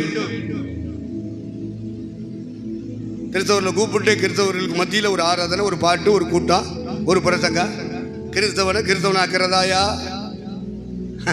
இஸ்லாமியன் எங்கே? அவனுக்கு ஆன்மா இருக்கா இல்லையா? இந்திய தேசத்திலே பிறந்திருக்கிறோம். இந்திய தேசத்திலே நமக்கு தேவன் ஊழியத்தை தந்திருக்கிறார். 140 கோடியை தாண்டி போய்கிட்டு இருக்கு. இந்தியாவிலே பெரும்பான்மையான மக்கள் இந்துக்கள். அவர்களுக்கு ஆன்மா இல்லையா? யாரை பேசுவதற்கு அழைத்தார்? பேசும்போது நீங்கள் நானும் பயப்படாமல் இருப்பதற்காக பரிசுத்த ஆவியினாலே நம்மை நிரப்பி இருக்கிறார். அதுதான் பரலோக சக்தி, தெய்வ சக்தி. சாதாரண மனுஷ சக்தியோடு வாழ்ந்து கொண்டிருக்கிற நம்மை தெய்வ சக்தி பொருந்தியவர்களாய், தெய்வ பீடங்களாய் பரலோகம் உங்களை என்னையும் மனைந்திருக்கிறது, உருவாக்கி இருக்கிறது. ஆவியானோடு இணைந்து வாழ்ந்தா அது கிடைக்கும். பரிசுத்தாவியை இழந்துட்டு வாழ்ந்தா, பரிசுத்தாவியை பெறாமலே வாழ்ந்தா, வெறும் கிறிஸ்தவர்களாக வாழ்ந்தால் அது இருக்காது. நீங்கள் நானும் அந்த இடங்களை புரிந்து கொள்ள நம்முடைய மனதை கர்த்தர் திறப்பாராக. கர்த்தருக்கு ஸ்தோத்திரம். அப்போ உயிர்த்தெழுதலிலே 2 பெரும் கூட்டம். முதலாம் உயிர்த்தெழுதலிலே ஒரு கூட்டம், இரண்டாம் உயிர்த்தெழுதலிலே ஒரு கூட்டம். ஆனால் இங்கே கூடி வருகிற கூட்டம் முதலாம் உயிர்த்தெழுதலுக்கு பங்கும் பரிசுத்தமும் பெற்ற கூட்டம். இதை மறைப்பதற்கு, மறந்து போவதற்கு பிசாசானவன் கிரியை செய்து கொண்டே இருப்பான். அவனுக்கு எதிராக நாம சிலம்புல அடிச்சே ஆகும். பிசாசுக்கு எதிர்த்து நில்லுங்கள். அவன் உங்களை விட்டு எதிர்த்தா தானையா? இது எதுக்குடா வம்புன்னு ஒதுக்குனீங்க? நமக்கு பொண்டாட்டி இருக்கு, பிள்ளை இருக்கு, ஏதோ விசுவாசியில் வந்துகிட்டு இருக்கான், ஏதோ காணிக்க போறேன், இதை வச்சு பொழப்பு நடக்குது அப்படின்னு நாம நினைச்சா எப்படியா பிசாசு எதுக்க முடியும்? அது கண்ணுக்கு புலப்படாத சக்தி, தீய சக்தி, அந்தகாரத்தின் சக்தி, இருளின் வல்லமை. இதெல்லாம் முழு உலகத்தை மூடிக்கொண்டிருக்கிறது. இருள் பூமியையும் காரிருள் ஜனங்களையும் மூடும். ஆனால் கர்த்தர் யார் மேல் உதிக்கிறார்? அவரால் மீட்கப்பட்ட ஜனத்தின் மேல் உதிக்கிறார். அவரால் தெரிந்து கொள்ளப்பட்ட திருச்சபையின் மேல் உதிக்கிறார். அவருடைய ஆவியை அனுப்பி நிரப்புகிறார். தெய்வ சக்தி பொருந்தியவர்களாய் மாற்றுகிறார். ஒரு வைராக்கியம் ஆண்டவருக்காக இந்த பூமியிலே வாழ்வதும் சாட்சியா இருப்பது மட்டுமல்ல, சாவதற்கும் தயார். கிறிஸ்து எனக்கு ஜீவன், சாவு எனக்கு ஆதாயம். நிக்கணுமே. அவன் கட்சிக்காக உயிரை விடுறாயா? மதத்துக்காக உயிரை விடுறாயா? இந்த மண்ணுக்காக உயிரை விடுறாயா? தான் பேசுற மொழிக்காக உயிரை விடுறாயா? நீங்களும் நானும் இந்த மண்ணுக்காக, தேசத்துக்காக, மதத்துக்காக, மொழிக்காக அல்ல, பணத்துக்காக அல்ல, நமக்காக சிலுவையிலே தொங்கினாரே, தன்னுடைய வாலிப ரத்தம் முழுவதும் இந்த பூமியிலே வடிய விட்டாரே, அவருக்காக. அவருக்காக மரித்தவர் அடக்கமிடப்பட்டார், 3ஆம் நாள் உயிர்த்தெழுந்தார். பரமேறி போவதற்கு முன்பாக தன்னுடைய பரிசுத்தவான்களை கூட்டிச் சேர்த்து புறப்பட்டு போங்கள், சகல ஜாதிகளையும் சீசராக்குங்கள், பிதா குமாரன் பரிசுத்தாவின் நாமத்திலே அவர்களுக்கு ஞானஸ்நானம் கொடுங்க. நான் உங்களுக்கு கட்டளையிட்டவைகள் யாவையும் அவர்கள் கைக்கொள்ளும்படி அவர்களுக்கு போதனை செய்யுங்கள். இந்த உலகம் முடியும் வரை சந்ததி சந்ததியாக, காலாகாலங்களாக உங்களோடும் உங்களுக்கு பின்வரும் சந்ததிகளோடும் தலைமுறைகளோடும் நான் இருப்பேன், நான் கூட இருப்பேன். சொன்னவர் உண்மையுள்ளவர். அவர் சொல்ல பொய் சொல்ல மனுஷன் அல்ல, மனம் மாற மனுபுத்திரன் அல்ல. அவர் சொல்லியும் செய்யாதிருப்பாரோ, அவர் வசனித்தும் நிறைவேற்றாதிருப்பாரோ? தாம் கொடுத்த வார்த்தைக்கு அவர் உண்மையுள்ளவராக இன்றும் இருந்து கொண்டிருக்கிறார். நீங்களும் நானும் மாறலாம். நம்முடைய விசுவாச வாழ்க்கை தடபுறலாம், நம்முடைய நம்பிக்கையின் வாழ்க்கை தடபுறலாம். நம்மை சார்ந்தவர்களுக்காக நாம் பொய் கூட சொல்லலாம். ஆனால் நம்மை அழைத்தவர், நம்மை அபிஷேகம் பண்ணினவர், நம்மை கொண்டு ஒரு வேலையை இந்த பூமியில செய்ய வேண்டும் என்று தெரிந்து கொண்டவர் பொய் சொல்லாதவர். நாம் பொய் சொன்னாலும் அவர் பொய் சொல்லாதவர், நாம் மாறினாலும் அவர் மாறாதவர். அதுக்கு அடையாளமாகத்தானே பரிசுத்த ஆவியானவரை நமக்கு தந்திருக்கிறார். அதனாலதானே இந்த ஆவியில நிரம்புங்கன்னு சொல்றோம். ஆவியானவரை துக்கப்படுத்தாம போறதுக்கு உள்ள பாதையை பாருங்க. உங்க விருப்பத்தை நிறைவேற்றிருக்காது, உங்க குடும்பத்தாருடைய விருப்பத்தை நிறைவேற்றி கொண்டிருக்காது, உங்க நண்பருடைய விருப்பத்தை நிறைவேற்றாது இருக்காது. உங்களை அழைத்தவருடைய விருப்பத்தை நிறைவேற்றுவதற்கு கர்த்தருக்கு பிரியமானது இன்னதென்று சோதித்து பாருங்கள். கடியற்ற அந்தகார கிரியைகளுக்கு உடன்படாமல் அவைகளை கடிந்து கொள்ளுங்கள், எதிர்த்து நில்லுங்கள். இம்மைக்காக வாழ்கிற கிறிஸ்தவ கூட்டம் அப்படிதான் போயிட்டு இருக்கோம். நாம மறுமைக்கு உரியவர்கள், மறு உலகத்துக்கு உரியவர்கள். நாம் அதை பற்றி தான் பேச வேண்டும், பிரசங்கிக்க வேண்டும். அடிக்கடி அதை பேசும் பொழுது இருளின் ராஜ்யம் தகர்க்கப்படும், அந்தகாரத்தின் வல்லமைகள் உடைத்து சிதறடிக்கப்படும். உன் வாயிலிருந்து புறப்படுகிற வார்த்தைகள் சத்தியங்களாக இருக்க வேண்டும். அந்த சத்தியம் மறுமையை பற்றிய வார்த்தைகளாக இருக்க வேண்டும். இந்த வானத்துக்கு கீழே பூமிக்கு மேல உள்ளதே பேசாதீங்க ஐயா. அதெல்லாம் நான் கொடுப்பேன்டா, நீங்க இதையே பேசுங்கடா. தேவனுடைய ராஜ்யத்தை பற்றியே பேசுங்கடா, நீதியை பற்றியே பேசுங்கடா. உங்களை தேடி வர்ற ஆளுகளுக்கு அதையே சொல்லுங்க. அப்ப இந்த உலகத்தில் வாழணும்ல, குடும்பம் நடத்தணும்ல, பிள்ளைல உண்மைதான். அப்ப அதுக்கு என்ன சாமி சொல்றீங்க? அதுக்கு தான் சொன்னாரு, இதெல்லாம் தேவனுக்கு தெரியும், பிதாவுக்கு தெரியும். கண்டிப்பா அன்னைக்கு நீ வேலை செய்ய வேண்டிய வேலையை செஞ்சு முடிச்சிரு.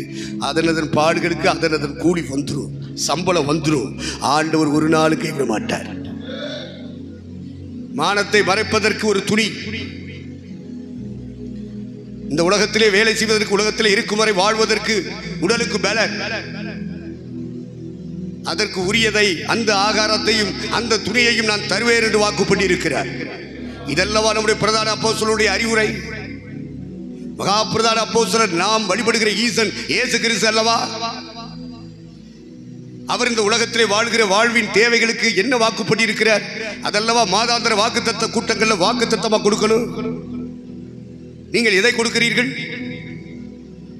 எது வாக்குத்தத்தம்? இந்த உலகத்தில் அன்னைக்கு காலையில் எந்திரிச்சு நைட்டு தூங்க போக வரைக்கும் என்ன உழைப்பு உழைக்கிறியோ அந்த உழைப்புக்கு ஏற்ற பலனை பிதா கொடுப்பார். அவருக்கு அந்த அறிவு இருக்குன்னு சொல்லிட்டு போறாருல இயேசுறாரு.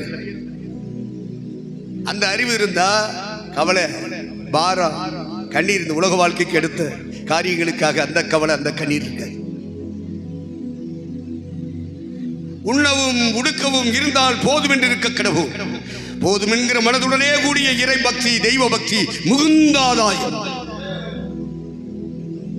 அதை தேடி இதை தேடி உலக ஓடட்டும், மாம்ச கிறிஸ்தவை ஓடட்டும், உலக கிறிஸ்தவை ஓடட்டும், இம்மைக்காக மாத்திரம் ஏசுநாட்ட போய் ஜெபம் பண்றவன் ஓடட்டும்.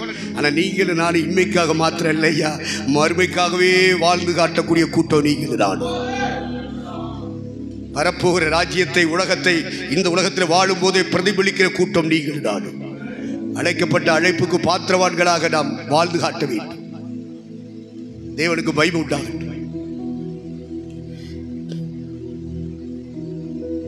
ஆண்டவர் நமக்கு முதலாம் உயிர்த்தெழுதலில் பங்கு பெறும்படியாக அழைத்திருக்கிறார். அந்த உயிர்த்தெழுதலை பற்றி வசனங்களை தருகிறேன். நினைவில் நிலைநிறுத்தக்கூடிய திறமைசாலிகள் நினைவில் வைத்துக் கொள்ளுங்கள். மறந்து விடுவோம் என்று சொல்லுகிறவர்கள் உங்கள் கரங்களில் இருக்கும் நோட்டில் பதிவு செய்து கொள்ளுங்கள். நினைவிலே வைத்துக் கொண்டால் நல்லது. ஆனால் நாம் கூட்டத்தை முடித்து கடந்து போகும்போது பிசாசு அதை புறக்கிடக்கூடாது. வழியருகே விதைக்கப்பட்ட விதையை போல ஆகிவிடக்கூடாது. மறதி இல்லாத நிலம் தான் நல்ல நிலம். அதிலே நீங்கள் எழுதி கொள்ளுங்கள். நல்லது அல்லவென்றால் உங்கள் கைகள் இருக்கிற நோட்டில் பதிவு செய்யணும், பேப்பர்ல பதிவு செய்யக்கூடாது. அது பிசாசு. அது போன உடனே கசக்கி கீழே போட்டு போயிடுவேன். உன்னை நாசமாக்கி உன்னை நரகத்துக்கு கூட்டு போற கக்கம் உன்னை பேப்பர்ல எழுதி சொல்றது. நோட்ல எழுத, நோட்டா இருந்தா அது கிடக்கும். என்னைக்காவது ஒரு நாளைக்கு நீ அதை பெறட்டுவ. உனக்குள்ள பரிசுத்த ஆவி இருந்தால் மீண்டும் நினைப்பூட்டி தருவார். நினைவுபடுத்தப்பட்டு உன்னுடைய ஜெபங்கள் எல்லாம் வித்தியாசமாக மாறும். எழுதுனார். பழைய ஏற்பாட்டில் மோசே எழுதுனார். மோசே கூட இருந்த ஊழியக்காரன் யோசுவாவை எழுத முடிச்சிட்டான். அவனும் எழுதினான். அவனுடைய காலம் முடிந்தது, நியாயாதிபதி காலம் வந்தது. மோசே யோசுவா காலம் முடிந்து நியாயாதிபதி காலம் எழுதினார்கள். 15 நியாயாதிபதிகளை பற்றி நம்முடைய வேதம் நமக்கு கற்றுத் தருகிறது. 13 நியாயாதிபதிகளை பற்றி அந்த புத்தகம் விவரிக்கிறது. 14வது நியாயாதிபதி 15வது நியாயாதிபதியை பற்றி 1 சாமுவேலின் புத்தகம் சொல்லுகிறது. அவர்கள் எழுதி வைத்தார்கள். ராஜாக்களின் காலம் பிறந்தது. முதல் மன்னன் சவுல் எழுதப்பட்டது. ராஜாங்கத்தின் காரியங்கள் எழுதப்பட்டது. அரசாட்சியின் காலங்கள் பதிவு செய்யப்பட்டது. பாராளுமன்றத்திலே பதிவு செய்து கொண்டிருக்கிறார்கள். சட்ட மன்றங்களிலே பதிவு செய்து கொண்டிருக்கிறார்கள். கூடி வருகிற எம்எல்ஏக்கள் என்ன பேசுகிறார்கள், என்ன விவாதிக்கிறார்கள், என்ன மசோதாவை தாக்கல் பண்ணுகிறார்கள், அதனுடைய இறுதி முடிவு என்ன, முடிவு எப்படி எடுக்கப்பட்டது, எல்லாம் பதிவாகிக் கொண்டே இருக்கிறது. இவைகளெல்லாம் கவர்னருக்கு அனுப்பப்படுகிறது. சட்டமன்றத்தில் இருந்து, பாராளுமன்றத்தில் இருந்து ஜனாதிபதிக்கு அனுப்பப்படுகிறது. அதற்கு பிறகுதான் அது சட்டங்களாக்கப்படுகிறது. எழுதணும். நீ தேவனுடைய ராஜ்யத்தில் வேலைக்கு வந்திருக்க, எழுதுறியா? நீ என்ன எழுதுற? உன் வாழ்க்கையை பற்றி முதல்ல எழுதுறியா? உன்ட பரிசுத்த ஆவி இருந்தா எழுத வைப்பாரு. வேற ஆவி இருந்தா அது வேற மாதிரி சிந்திக்க வச்சிடும், உன்னைய பேச வச்சிடும். நீ அவுட் ஆஃப் ஆர்டர் ஆயிடுவ. முதல் வகுத்தலுக்கு வரமாட்டார். சிந்தியுங்கள். இந்த வசனங்களை நீங்கள் சிந்தியுங்கள்.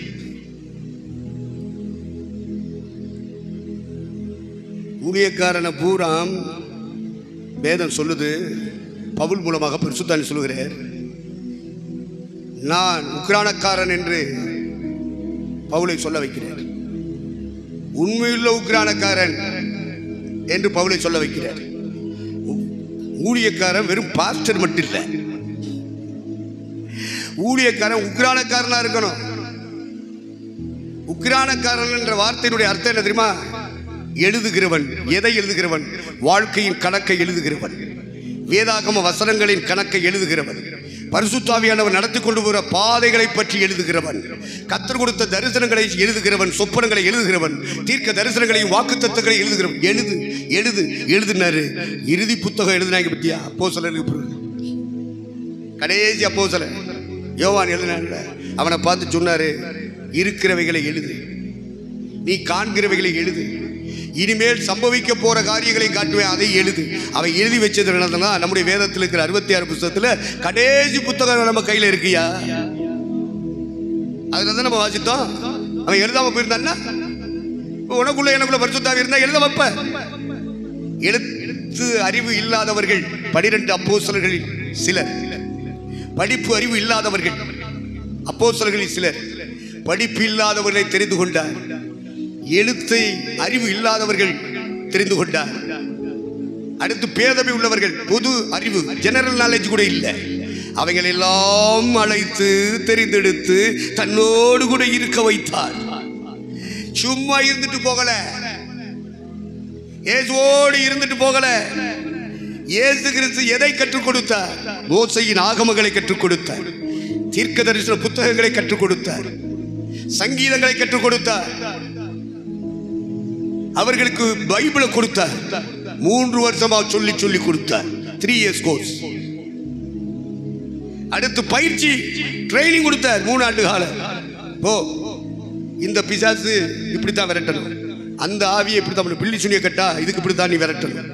அந்த கட்டர் மந்திரவாதமா, மாந்திரிகமா, விக்கிரக ஆவிகளை ஏவி விட்டுருக்காங்களா, அந்த ஆவிகளை எப்படி சந்திப்பது, அதை எப்படி உடைப்பது, அதை எப்படி எதிர்த்து கீழ்ப்படுத்துவது சொல்லி கொடுத்தார்ல. உதாரணத்துக்கு ஒன்று எழுதி வச்சிருக்காங்க. நான் பயலை அந்த ஆவி எங்கே பிடிக்குதோ அவனை நுரதலை வைக்கிது, அவனை தீயில தள்ளுது, குளத்தில் தள்ளுது. இப்படிப்பட்ட அதில் உங்கள் ஊழியக்காரங்கள்ட்ட ஜெபம் பண்ண கூட்டிகிட்டு வந்தேன், துரத்துவாங்கன்னு. அவங்களால முடியல. நீர் முடியுமானால் ஏதாயும் என் பிள்ளைக்கு செய்யும். டே, நீ விசுவாசிக்கிறியா?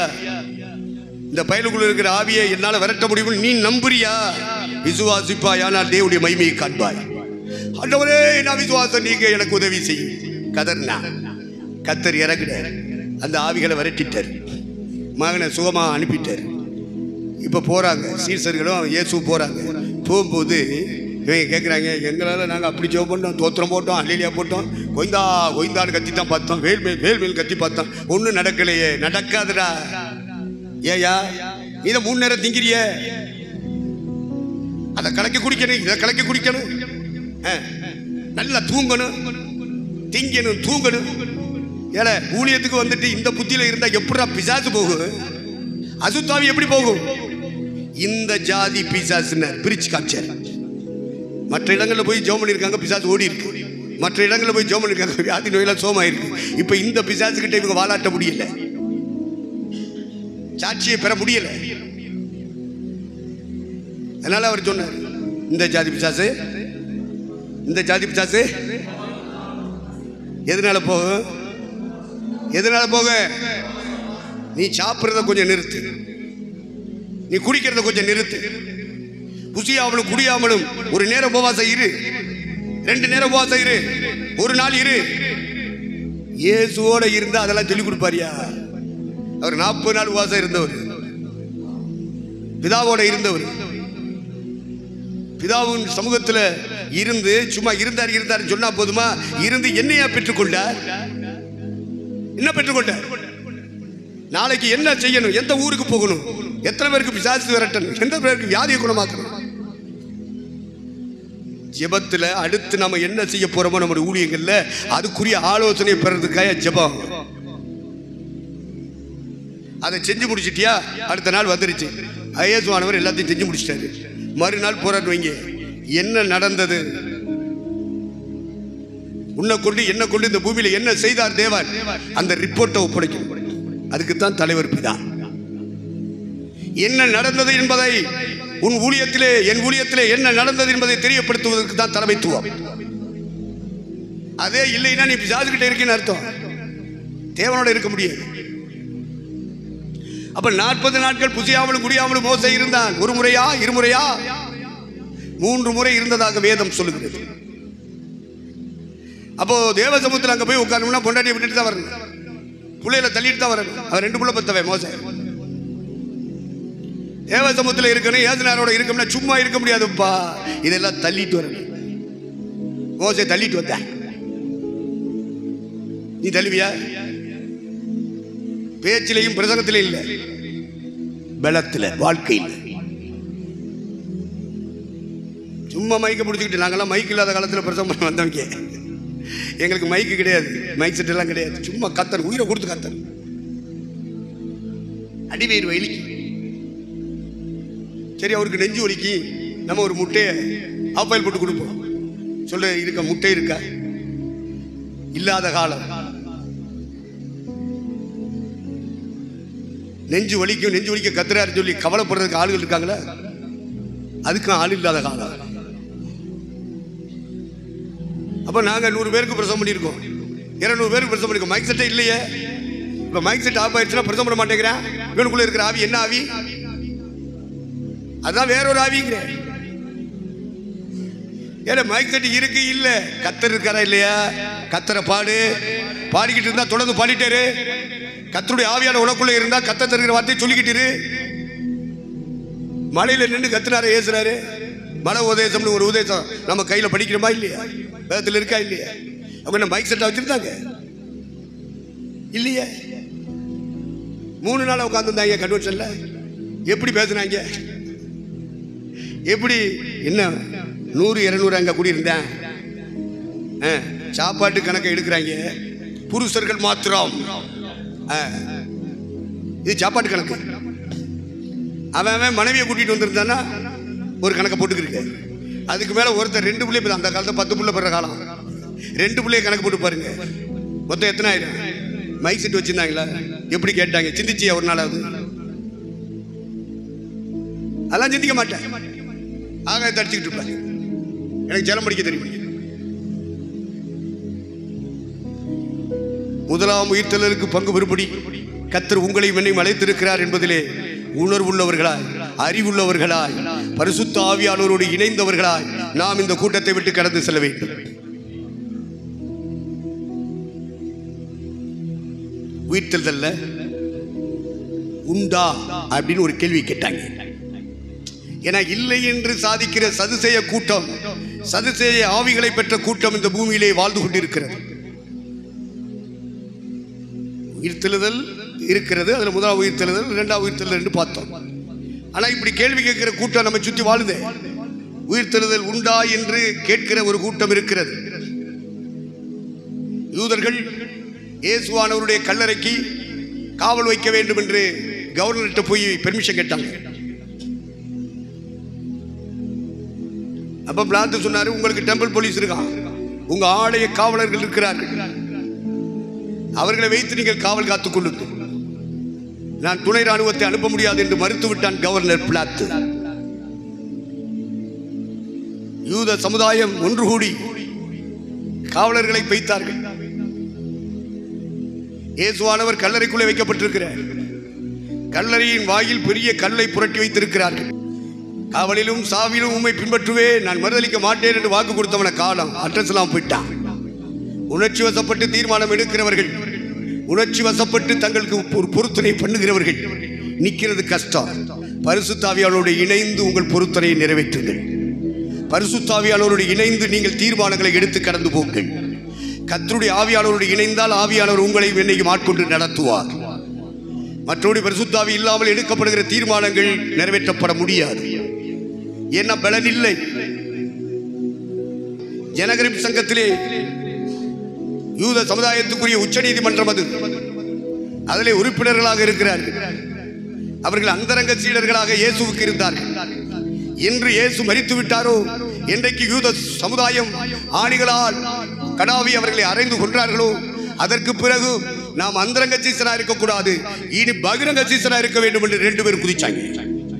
குதிச்சு நேரடியா போய் கவர்னர் பிளாத்துட்ட கோரிக்கை வச்சாங்க, அந்த பாடியை நாங்க எடுத்துக்கிறோம், எங்கள்கிட்ட கொடுங்க, எங்க முறைப்படி நாங்க அடக்கம் பண்ணிடுவோம். உடனே அவன் எழுதுனா, 100க்கு அதிபதி சிலுவை அடிவாரத்தில் நிற்கிறான், கொண்டு போய் கொடுக்குறாங்க. கொடுத்த உடனே பார்க்கிறான், அவர் மரித்து விட்டாரா, இத்தனை சீக்கிரம் மரித்து விட்டாரா, மரித்தாரா இல்லையா என்பதற்காக பக்கத்தில் இருக்கிற கல்லருடைய கால்களை முறித்தார். கடைசியை ஒரு காலம் முறிக்க போறதுக்கு முன்னாடி ஈட்டி எடுத்து குத்தி பார்த்தா ரத்தமும் ஜலமும் புறப்பட்டு வந்தது. ரத்தத்துக்கு பின்னாடி தண்ணி வந்துச்சுன்னா உடம்புல ஒரு சொட்டு ரத்தம் கூட இல்லைன்னு அர்த்தம். எல்லா ரத்தத்தையும் இந்த பூலோக மனித சமுதாயத்துக்காக சிந்தி முடித்து விட்டார். அதனாலே அவருடைய கால்கள் முறிக்கப்படவில்லை. நீதிமான்களுடைய எலும்புகளில் ஒன்றும் முறிக்கப்படுவதில்லை என்ற வேத வாக்கியம் நிறைவேறத்தக்கதாக அவர் காலை முறிக்கவில்லை. அவர் மரித்து விட்டார் என்று நிச்சயப்படுத்தின பிறகு சரீரத்தை இறக்கி நிக்கதோமுடைய கைகளிலே கொடுத்தார்கள். அவர்கள் கல்லறை பக்கத்தில் இருந்தது, சிலுவை அடிவாரத்துக்கு பக்கத்தில், அதில் கொண்டு போய் அவர்கள் அடக்கம் பண்ணினார்கள். ஏன்னா இன்னொரு பக்கம் பிரஷர் கவர்னருக்கு, அவன் யூத சமுதாயமே கொடுக்குறான். ஏன்னா எங்களுக்கு அடுத்து ஓய்வு நாள் வருது, நாங்கள் பண்டிகை கொண்டாடணும், அந்த பண்டிகையில் நாங்கள் எங்கள் குடும்பமாக பங்கெடுக்கணும்னு சொன்னால் சிலுவைகளில் எருசலேமுக்குள்ள சிலையில் இருக்கக்கூடாது, சிலுவையில் உடல்கள் இருக்கக்கூடாது, இறக்கிருங்கன்னா அவன் வேற பிரஷர். இந்த 2 பிரஷர் நாங்கள் தான் அனுமதி சீட்டை நிற்க காத்து வழங்கினார். இவ்வளவு அரசாங்க அனுமதியோடு துணை இராணுவ படையின் தளபதியோடு காரியங்கள் நடந்திருக்க இஸ்லாமிய சமுதாயம் சொல்லுகிறது, அவர் சிலுவையில் மரிக்கவில்லை, அவர் அடக்கம் பண்ணப்படவில்லை, அவர் உயிர் தள்ளவில்லை என்று பகிரங்கமாக கோடி கோடி மக்கள் மத்தியிலே பிரச்சாரம் பண்ணுகிறது. அதை கேட்டுக்கொண்டு இருக்குமா பரிசுத்த ஆவியின் அபிஷேகம் பெற்ற திருச்சபை? அதான் பரிசுத்த ஆவி. எழும்ப வேண்டாமா? யூத சமுதாயம் என்ன சொல்லுது? ஏசுனாரு காலையில் எழுந்துட்டாரு, காவலர்கள் நடிக்கிட்டான், ஓடி போய் அண்ணா கைப்பாட்ட சொல்றான், ஐயா எழுந்து போயிட்டாரியா, காணமியா, வெறும் கல் இருக்கு, உள்ள பாடி இல்ல. அப்படியா? அப்படின்னா மக்கள் மத்தியில் என்ன சொல்லுங்க? அவங்க சீடர்கள் வந்து நாங்க தூக்க மயக்கத்தில் இருக்கும்போது தூக்கிக்கிட்டு போயிட்டாங்கன்னு சொல்லிருக்கடா, இந்தாங்கடா. அப்பவே லஞ்சத்தை கொடுத்து விட்டார்களே. லஞ்சம் இப்ப வந்ததா? ஊழல் இப்ப வந்ததா? எம்பெருமான் இயேசுநாதரை எழுப்புகிற இடத்திலே லஞ்சம் கொடுத்தார்கள். இயேசுவானவரை காட்டிக் கொடுக்க 12 சீடரில் ஒருவனாகிய யூதாஸ் லஞ்சம் வாங்கினார். லஞ்சம் அப்போதிலே துவங்கிவிட்டது. 1ஆம் நூற்றாண்டில் லஞ்சமும் ஊழலும் எங்கே தலைவிரித்தாடுகிறது? துவக்க காலத்திலே தலைவிரித்தாடுகிறது. கர்த்தருக்கு ஸ்தோத்திரம், தேவனுக்கு மகிமை உண்டாகும். அப்போ காவலர்கள்ட்ட இப்படி சொல்லி பரப்பிட்டாங்க. அந்த பேச்சு இந்த நாள் வர சகோதரருக்குள்ள பரப்பிட்டு. என்ன பேச்சு? இயேசுநாதர் உயிர் தரவில்லை, அவரே அவருடைய சீசர்கள் கல்லறையில இருந்து களவாடி கொண்டு போய் விட்டார்கள். அப்ப காவலர்களுடைய நிலைமை என்ன? முத்திரை போட்டு வச்சிருக்கீங்களா? அரசு முத்திரை போட்டீங்களா? சீல் போட்டு வச்சிங்களா? மாபாவியலா? சீல் எப்படா உடஞ்சி? அரசு சீல். டெம்பிள் போலீஸ்காரன் பூரா காவல் காத்துட்டு இருந்தானே, எப்படி பொய்யை பரப்பி விட்டார்கள். இயேசு உயிர் தரவில்லை என்று யூத சமுதாயத்துக்குள்ளே பரப்பிற்று இந்த பேச்சு. அதை தொடர்ந்து கிபி 600க்கு பின்னாடி வந்தது இஸ்லாமிய மார்க்கம். அவர்களும் அவர் மரிக்கவில்லை, இவர் அடக்கம் பண்ணப்படவில்லை, இவர் உயிர் தரவில்லை என்று சொல்ல ஆரம்பித்து விட்டார்கள். இன்னைக்கும் பேசிட்டு இருக்கான். என் மகனே, என்னை நிந்திக்கிறவர்களுக்கு, எனக்கு விரோதமாய் பறைசாற்றுவர்களுக்கு எதிராக நீ ஞானவானாகி அவர்களுக்கு உத்தரவு கொடுத்து என் இருதயத்தை சந்தோஷப்படுத்து என்று கர்த்தர் சொல்றாரு. அவருக்கு பிரியமானது இன்னதென்று நீ சோதித்து பார்க்க வேண்டாமா? பேசு, போ பேசு அப்படின்னு அனுப்புறாரு இயேசுநாதர். எதை பேச? எதை பேச?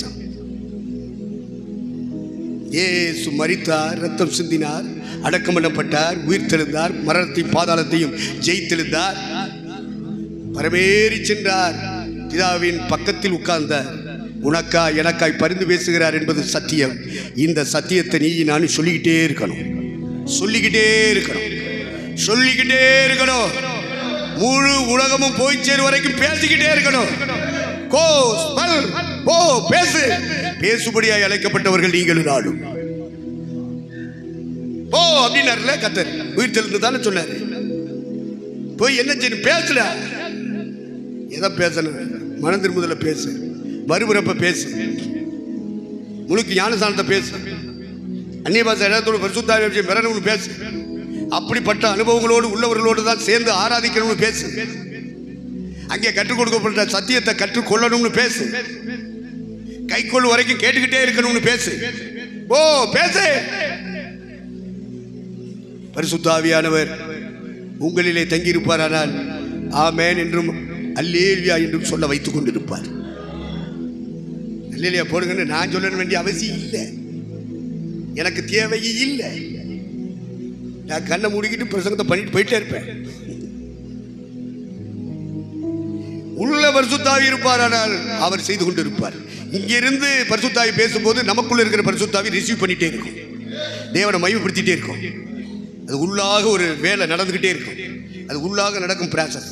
பேங்க் புக்கில் ரெக்கார்ட் பண்ணுறதுக்கு ஒரு மிஷின் வச்சுருப்பேன். கொண்டு கொடுத்துட்டு நம்ம நின்றுக்கிட்டு இருந்தோம்னா ஒரு வார்த்தை வரும்,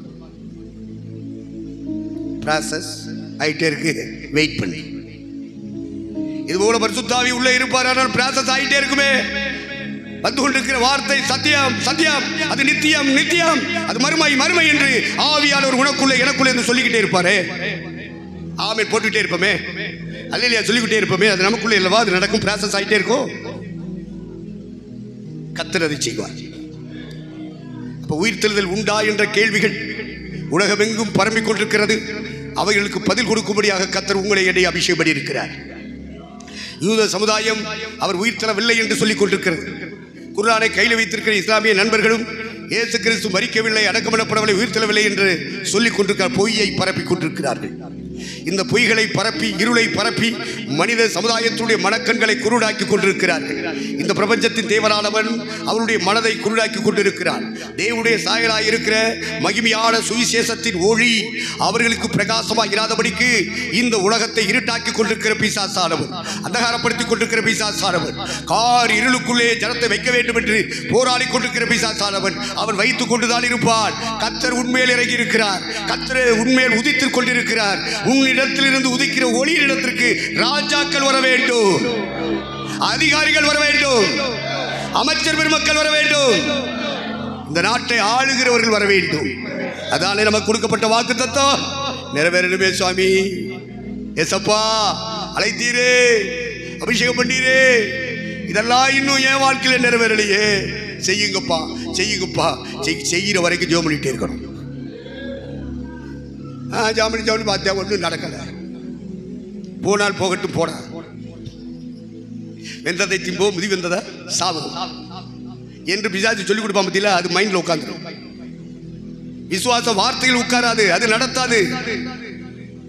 பிசாசு சொல்லிக் கொடுக்கிற அந்த வார்த்தைகள் மனதில் பதிவு செய்யப்படும்.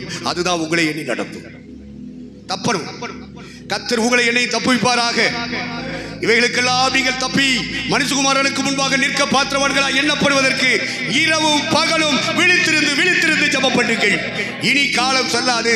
ஜெபம் பண்ணுவதற்கு நீங்கள் ஜாக்கிரதையாயிருங்கள். கர்த்தருக்கு மகிமை உண்டாகட்டும். அப்ப யூதன் சொல்லட்டும், இஸ்லாமியன் சொல்லட்டும், இயேசுவின் சத்தியங்களை அறியாதவன் சொல்லட்டும், சபைக்குள்ள சொல்றானே ஐயா.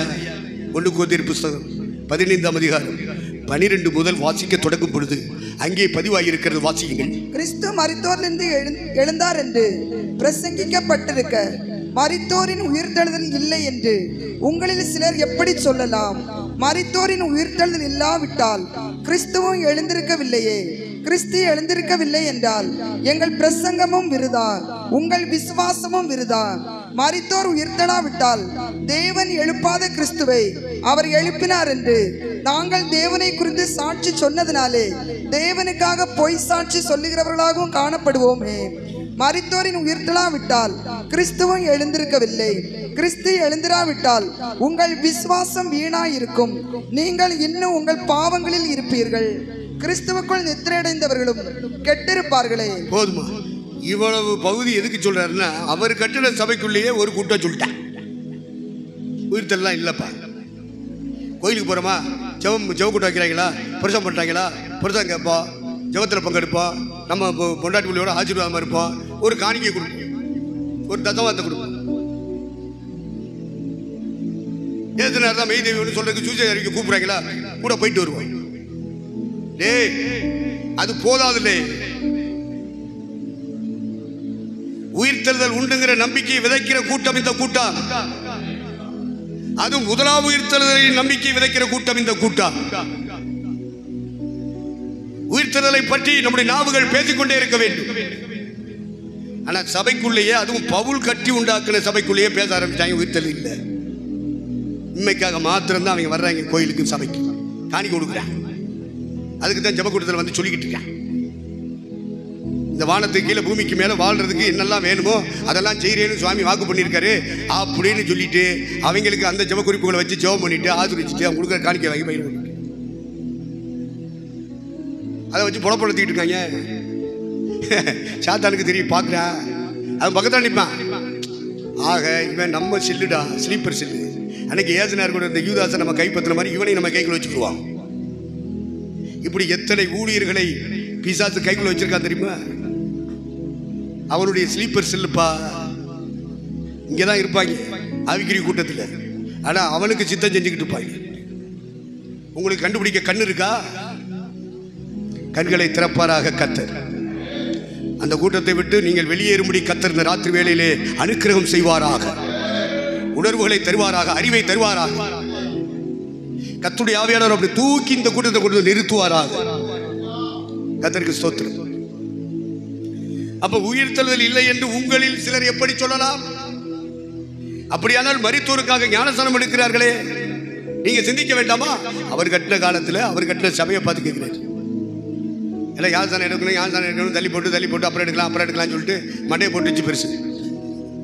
அதனால பிள்ளைகள் அவங்க தலைமுறைகள்லாம் ஐயோ அப்பா அப்படி சொல்லிட்டு இருந்தாரு, தாத்தா அப்படி சொல்லிட்டு இருந்தாரு, ஞானஸ்நானம் எடுக்கணும் எடுக்காமலே செத்து போயிட்டாரு. அதனால நாங்கள் நினைச்சிடுவோம், அவருக்கு பதிலாக நாங்கள் ஞானஸ்நானம் தொட்டப்பா வச்சு குழந்தை ஞானஸ்நானம் உள்ள கொண்டு வந்தாங்கல்ல, அது மாதிரி பவுல் ஊழியம் செய்த காலத்தில் அப்படி ஒரு முறை இருந்துச்சு. சபைக்குள்ளே இல்லை, சபைக்கு வெளியே எடுத்தாகணும் ஞானஸ்நானம் அப்படின்னு கொண்டு விட்டாங்க. இல்லாட்ட பரலோக மாட்டேன். அப்போ அதை உதாரணமாக சபை காட்டு. எதுக்குடா எடுக்கிறேன்?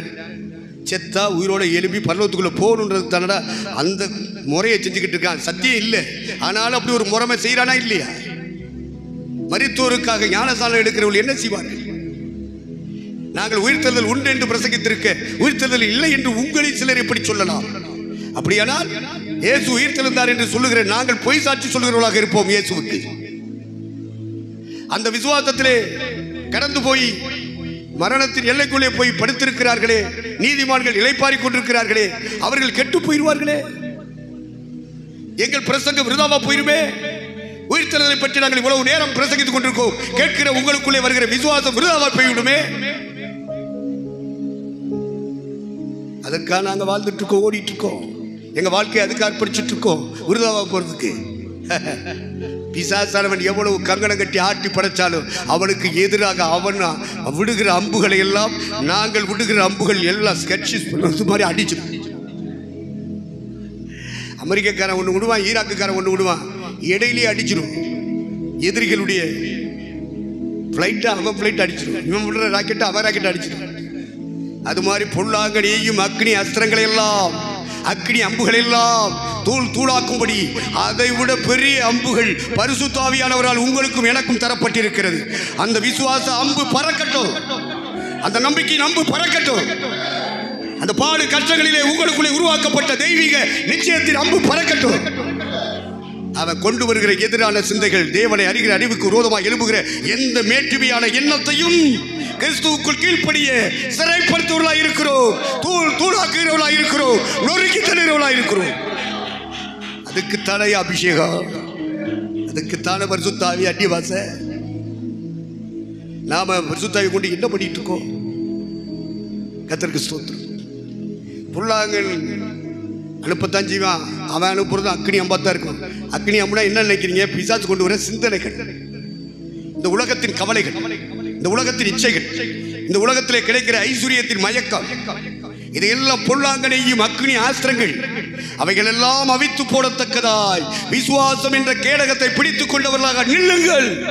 பரலோகம் கொடுக்கிற சர்வாயுத வர்க்கத்தை தரித்துக் கொள்ளுங்கள். எபேசியர் 6 அதிகாரம், ஒவ்வொரு அதிகாரமும் ஒரு சத்தியத்தை பேசுகிறது. 6வது அதிகாரத்துக்கு வருவீர்கள் என்று சொன்னால் சபை ராணுவம் என்று எழுதி முடிப்பார். திருச்சபை தலைவர்கள் ராணுவ தலைவர்களாக, தளபதிகளாக, கேப்டனாக நிற்கிறீங்க. பொல்லாங்கன் எந்த ஆங்கிள் வந்தாலும் சரி, அந்த ஆங்கிள் போய் அடிச்சவனை நொறுக்கணும், சிதறடிக்கணும். இல்லைன்னா நம்ம சபையை சிதறடிச்சு போயிடுவாங்க. நாம விரட்டலைன்னா அவன் விரட்டிடுவாயா? அவன் தூங்க மாட்டான், நீ நானும் தூங்கிடுவோம். அவன் விழிப்புணர்வோடு சுத்தி சுத்தி வருவான், சுத்தி விட்டுட்டு போயிட்டே இருப்பான். சுத்தி சுத்தி வந்தாக சுத்தில விட்டுட்டு போயிட்டாங்க. பிசாசு உடனே என்னையும் சுத்தி சுத்தி விட்டுருவான். நம்ம அவனை சுத்தி விட்டனே. அந்த அளவுக்கு ராணுவத்தை போல் எபேசு திருச்சபை மக்களே, நீங்கள் ராணுவத்தை போல் எழுந்து நிற்க வேண்டும். ராணுவத்தில் பணி செய்கிற வீரர்களாக, வீராங்கனைகளாக மட்டுமல்ல, திருச்சபை நடத்துகிற தலைவர்கள் கேப்டனாக நிற்கணும். இல்ல 6வது அதிகாரத்தில் நிறைவு செய்கிறார் பவுல். கர்த்தர் அப்படிப்பட்ட ஊழியங்களை 1ஆம் நூற்றாண்டிலே அவர்கள் செய்து முடித்து விட்டு போய்விட்டார்கள். நல்ல போராட்டத்தை போராடினேன், ஓட்டத்தை முடித்தேன், விசுவாசத்தை காத்துக்கொண்டேன். இது முதல் எனக்கு நீதியின் கிரீடம் வாக்களிக்கப்பட்ட வாக்குத்தத்தத்தின் கீழே வைக்கப்பட்டிருக்கிறது. எனக்கு மாத்திரமல்ல, அதை விரும்புகிற யாவருக்கும் அந்நாளிலே அவர் தந்தருளுவார். தேவனுக்கு மகிமை உண்டாகட்டும். இப்ப பதிவு செய்து கொள்ளுங்க, நோட்டில் எழுதி கொள்ளுங்க. நான் சொல்றேன். 1 முதலாம் உயிர்த்தெழுதல்ல ஒரு 5 வரிசை என்று வேத வெளிச்சம் உள்ளவர்கள் பதிவு செய்திருக்கிறார்கள். 1 முதல் வரிசையில் ஒரே ஒரு ஆளு, கிறிஸ்து மட்டும் முதலாம் உயிர்த்தெழுதலிலே பங்கு பெறும்படியாக முதல்ல கிறிஸ்து என்ன பண்ணிட்டாரு? உயிர்த்தெழுந்து போயிட்டார். முதல் வரிசை கிறிஸ்து. 1 கொரிந்தியர் 15ஆம் அதிகாரத்திலே நாம் வாசிக்கும் பொழுது 20 முதல் 23 முடிய எழுதி கொள்ளுங்க. 1 கொரிந்தியர் 15 20 முதல் 23. இதுல முதல் வரிசையில இயேசு போயிட்டார். இனி அடுத்த வரிசையில சபை உயிர்த்தெழுந்து போகணும். அந்த சபையில நாம இருக்கணும். அப்படிப்பட்ட சபையைத்தான், அப்படிப்பட்ட நம்பிக்கையுள்ள சபையத்தான் நீங்கள் நான் கட்டணும். உயிர்த்தெழுந்து மேல நம்பிக்கை இல்லாத விசுவாசிகளை வச்சு கொட்டடிக்க வேண்டாம். அந்த விசுவாசிகள் கொடுக்கிற காணிக்கையை விட, தசமபாகத்தை விட, கர்த்தர் உனக்கும் எனக்கும், குடும்பத்துக்கும், என் குடும்பத்துக்கும் கர்த்தர் ஏராளம் தருவார். இந்த நம்பிக்கை விதைத்து அந்த நம்பிக்கையிலே அவர்கள் வளரும்படி செய்யுங்கள். 1 கொரிந்தியர் 15ஆம் அதிகாரத்திலே 20 முதல் 23 முடிய வாசிக்கும் பொழுது முதல் வரிசை எழுதப்பட்டிருக்கிறது. அடுத்து அவனவர் தன் வரிசையிலே உயிர்த்தெழுவான் என்று பவுல் பதிவிடுகிறார். அப்ப முதல் வரிசை கிறிஸ்து, 2ஆம் வரிசை சபை.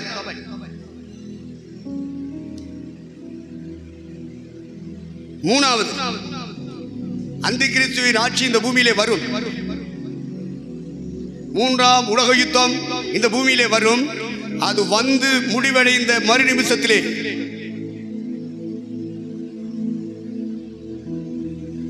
உலகநாயகன், சர்வதேச தலைவர், ஐக்கிய நாடு சபைகளினால் தேர்ந்தெடுக்கப்படுவார். அவனை நம்முடைய வேதம் ஆன்டி கிரைஸ்ட் என்று ஆங்கிலத்திலே சொல்லுகிறது, தமிழிலே அந்தி கிறிஸ்து என்று சொல்லுகிறது. இந்த 3.5 ஆண்டுகளிலே 3ஆம் உலகப் போர் முடிந்த உடனே ஒரு எடுத்துக்கொள்ளப்படுதல், மறுரூபமாக்கப்படுதல், மரித்தோரிலிருந்து உயிர் தெழுதல். இந்த 2 கூட்டமும் ஒரு கூட்டம் ஆக்கப்பட்டு மனைவி என்ற பெயரிலே, மணவாட்டி என்ற பெயரிலே மத்திய ஆகாயத்திலே இரட்சகராகிய இயேசு கிறிஸ்துவை முகமுகமாய் சந்திக்க போகிறது. அதற்கு பிறகு ஐக்கிய நாடுகள் கூடி சர்வதேச தலைவனை தேர்ந்தெடுத்து ஒரு 7 ஆண்டுகள் இந்த பூமியை அரசாளும்படியாக அவனுக்கு கையளிக்கப்படும்.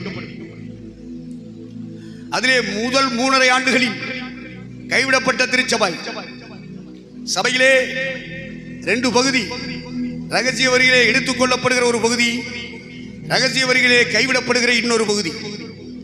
இந்த 2ஐயும் குழப்பி பார்க்கிற கூட்டம் உலகத்திலே திருச்சபை தலைவர்களாக இருப்பதினாலே அவர்கள் நோட்ஸ்ல, அவங்க புத்தகங்கள்ல, அவங்க கேசட்ல பதிவு செய்து விடுகிறார்கள். சபை உபத்திரவத்துக்குள்ள போய் தான் வரும் அப்படின்னு சொல்லுவாங்க. கைவிடப்பட்ட சபை போய் வரும். கைவிடப்படாமல் ரகசியவர்களை எடுத்துக் கொள்ளப்படுகிற ஒரு கூட்டம் இருக்கிறது. அது உபத்திரவத்தை சந்திக்காது. இது 2ஐயும் பிரித்து பார்க்கும்படி பரிசுத்த ஆவியானவர் உதவி செய்தால் தான் புரிந்து கொள்ள முடியும். 3.5 ஆண்டுகளில் கைவிடப்பட்ட திருச்சபை அவன் வழியாய் வருகிற சகல உபத்திரவங்களை சந்தித்து இரத்த சாட்சிகளை வரிப்பார்கள். முந்தின 3.5 ஆண்டுகள், அந்த 7 ஆண்டுகள் முந்தின 3.5 ஆண்டுகள், பிந்தின 3.5 ஆண்டுகள் என்று பிரிக்கப்படுகிறது. முந்தின 3.5 ஆண்டுகள் கைவிடப்பட்ட திருச்சபை கடந்து போகிற பாதையை பற்றி வேதம் விவரிக்கிறது. இந்த முந்தின 3.5 ஆண்டுகளின் முடிவிலே இரத்த சாட்சிகளாக 666 முத்திரை தரிக்காமல், விக்கிரக ஆராதனை செய்யாமல், அரசாங்கத்தினுடைய அடிமைப்படுத்தும் சட்ட திட்டங்களுக்கு உட்படாமல், மிருகத்துக்கு கீழ்ப்படியாமல், மிருகம் என்றால் அந்தி கிறிஸ்து, சர்வதேச தலைவனுக்கு, அவனுடைய உத்தரவுகளுக்கு, அவனுடைய சட்ட திட்டங்களுக்கு உட்படாமல், 666 முத்திரை தரிக்காமல், அவனுக்காக அவனைப் போல நிலைநாட்டப்பட்ட சிலைகளை வழிபடாமல் யார் யார் இருக்கிறார்களோ அவர்களை எல்லாம் தேடி தேடி கொள்ளும் அந்த அரசாங்கம். அப்படி கொல்லப்படுகிறவர்கள் யார்? கைவிடப்பட்ட திருச்சபை. ஒருவன் ஏற்றுக்கொள்ளப்படுவான், ஒருவன் கைவிடப்படுவான் என்று இயேசு சொல்லி இருக்கிறார். ஆண்டவரே, இப்படி வருகைக்கும் உலகத்தின் முடிவுக்கும் அடையாளம் என்ன என்று சீடர்கள் அவரிடத்தில் தனித்து வந்து கேட்ட பொழுது கர்த்தர் பட்டியலிட்டு சொல்லிக் கொண்டு வந்தார். அதிலே ஒரு வார்த்தை, என்ன வார்த்தை? ஒருவன் கைவிடப்படுவான், ஒருவன் எடுத்துக்கொள்ளப்படுவான். 50-50. சபையில பாதிக்கு மேல அடிபட்டு போவான். ஒருவன், 2 பேர் தான் கர்த்தர் சொல்றார். ஒருவன் ஏற்றுக்கொள்ளப்படுவான், ஒருவன் கைவிடப்படுவான் என்று இயேசு குறிப்பிட்டார். அப்ப திருச்சபையிலே பாதிக்கு பாதி அடிபடும் என்று நாம் நிதானிக்க வேண்டியது இருக்கிறது. கர்த்தருக்கு ஸ்தோத்திரம். இப்ப கைவிடப்படுகிற கூட்டம் அந்தி கிறிஸ்துவின் அரசாட்சியில உட்படும். கைவிடப்படாத கூட்டம் ரகசிய வரிகளை எடுத்துக்கொள்ளப்படும். அப்ப 3.5 ஆண்டின் முடிவிலே இரத்த சாட்சிகளாய் அவர்கள் மரிப்பார்களானால் அவர்களை எடுப்பதற்காக எம்பெருமான் இயேசு கிறிஸ்து மணவாளனாய் வந்தவர் இப்பொழுது கருக்கருவாளை பிடித்துக் கொண்டு வருகிறவராய் காட்சி கொடுப்பார். பிந்தின 3.5 ஆண்டு இஸ்ரவேல் ஜனங்களுக்காக அந்தி கிறிஸ்து அவர்களோடு பண்ணின ஒப்பந்தத்தை முறித்து அந்த வாரத்தின் பாதி சென்ற போது பலியையும் காணிக்கையையும் ஒழிய பண்ணுவார். தேவனுடைய ஆலயத்திலே தேவன் போல் உட்காருவார். கன மகிமை எல்லாம் எனக்கு செலுத்துங்கள் என்று சொல்லுவார். இஸ்ரவேலனுடைய கண்கள் அப்பொழுது திறக்கப்படும். தாவீதின் குடும்பத்தார் தனியையும், லேவியின் குடும்பத்தார் தனியையும், எப்ராஹிம் கோத்திரத்தார் தனியையும், இஸ்ரவேலர்கள் ஒவ்வொருவரும் தனித்தனியாய் சுவர்புறமாக திரும்பிக் கொண்டு அழுது புலம்புவார்கள். ஒரே பேரான குமாரனை இழந்தது போல. ஒரு பிள்ளையை பெற்று ஒரு பிள்ளை இழந்தால் எவ்வளவு வேதனை இருக்கும் பெற்றவர்களுக்கு, அதுபோல வேதனையோடு கர்த்தரை நோக்கி பார்ப்பார்கள். குத்தினவர்கள் யாவரும் காணும்படியாக கண்கள் திறக்கப்படும். அழுவார்கள், புலம்புவார்கள். நாங்கள் மேசியா என்று நம்பினோமே, அவன் தேவாலயத்தில் உட்கார்ந்து சிம்மாசனம் போட்டு உட்கார்ந்து எல்லா பலியும் காணிக்கை எனக்கு செலுத்த சொல்றானே, அவனை போல விக்கிரகத்தை உண்டு பண்ணி வழிபட சொல்றானே. சாமி, மகிமையின் கர்த்தரை அறிந்திருந்தால் சிலுவையில் அறைந்திருக்க மாட்டார்களே. இவன் அப்ப பாட்டை பூட்டை அம்புட்டு போயில அரைஞ்சிட்டானப்பா. அந்த சாபக்கேடு இவங்க மேல வருமா வராதா? பாலஸ்தீனியை அடிக்கிறா, அவன் அடிக்கிறா. சிரியாவில இருந்து அடிக்கிறா, லெபனான்ல இருந்து அடிக்கிறா, யோர்தான்ல இருந்து அடிக்கிறா, அரபு நாடுகள் அத்தனை பேர் சேர்ந்து அடிக்கிறா. ஏன் அடிக்காம எப்படி இருப்பேன்? நீ என்ன பண்ணு? எங்க ஆண்டவர் இயேசுவே, உங்க அப்பா என்ன பண்ண, உன் பாட்டை என்ன பண்ண, உன் பூட்டை என்ன பண்ண? மகிமையின் கர்த்தரை சிலுவையிலே என் தேவனே, என் தேவனே, ஏன் என்னை கைவிட்டீர் என்று காதறி கொண்டு அந்த தேவாட்டுக்குட்டி உனக்காவும் சேர்ந்து ரத்தம் சிந்த வச்சீங்களா? அந்த சாபக்கேடு யார் மேல போகும்? அந்த ரத்த பலி எங்கள் மேலும் எங்கள் பிள்ளைகள் மேலும் வரட்டும் என்று மனப்பூர்வமாய் நீ சாபக்கேடை வாங்கிக் கொண்டாயே. அப்புறம் ஓ சந்ததியை அடிபடாம எப்படி இருப்ப? தீ பிடிக்காம எப்படி இருக்கும்? அக்னி கொண்டு விழுகாம எப்படி இருக்கும்? உனக்கு தில் இருக்கும்போது, தெம்பு இருக்கும்போது, தேவசித்தம் செஞ்சவரை தூக்கி நீ சிலுவையில் அடிச்சுட்ட. தேவசித்தம் செஞ்சவரையா நீ சிலுவையில் அடிக்கிற? வரும்ல புறத்தால எனக்கு புரட்டாச்சு. ஆணி ஆடி ஆவணி புரட்டாச்சு வந்துடும். அப்புறம் விவரம் தெரியாம தில் இருக்குன்னு பேசாத, பணம் இருக்குன்னு பேசாத, இளமையும் வாலிபம் இருக்குன்னு பேசாத.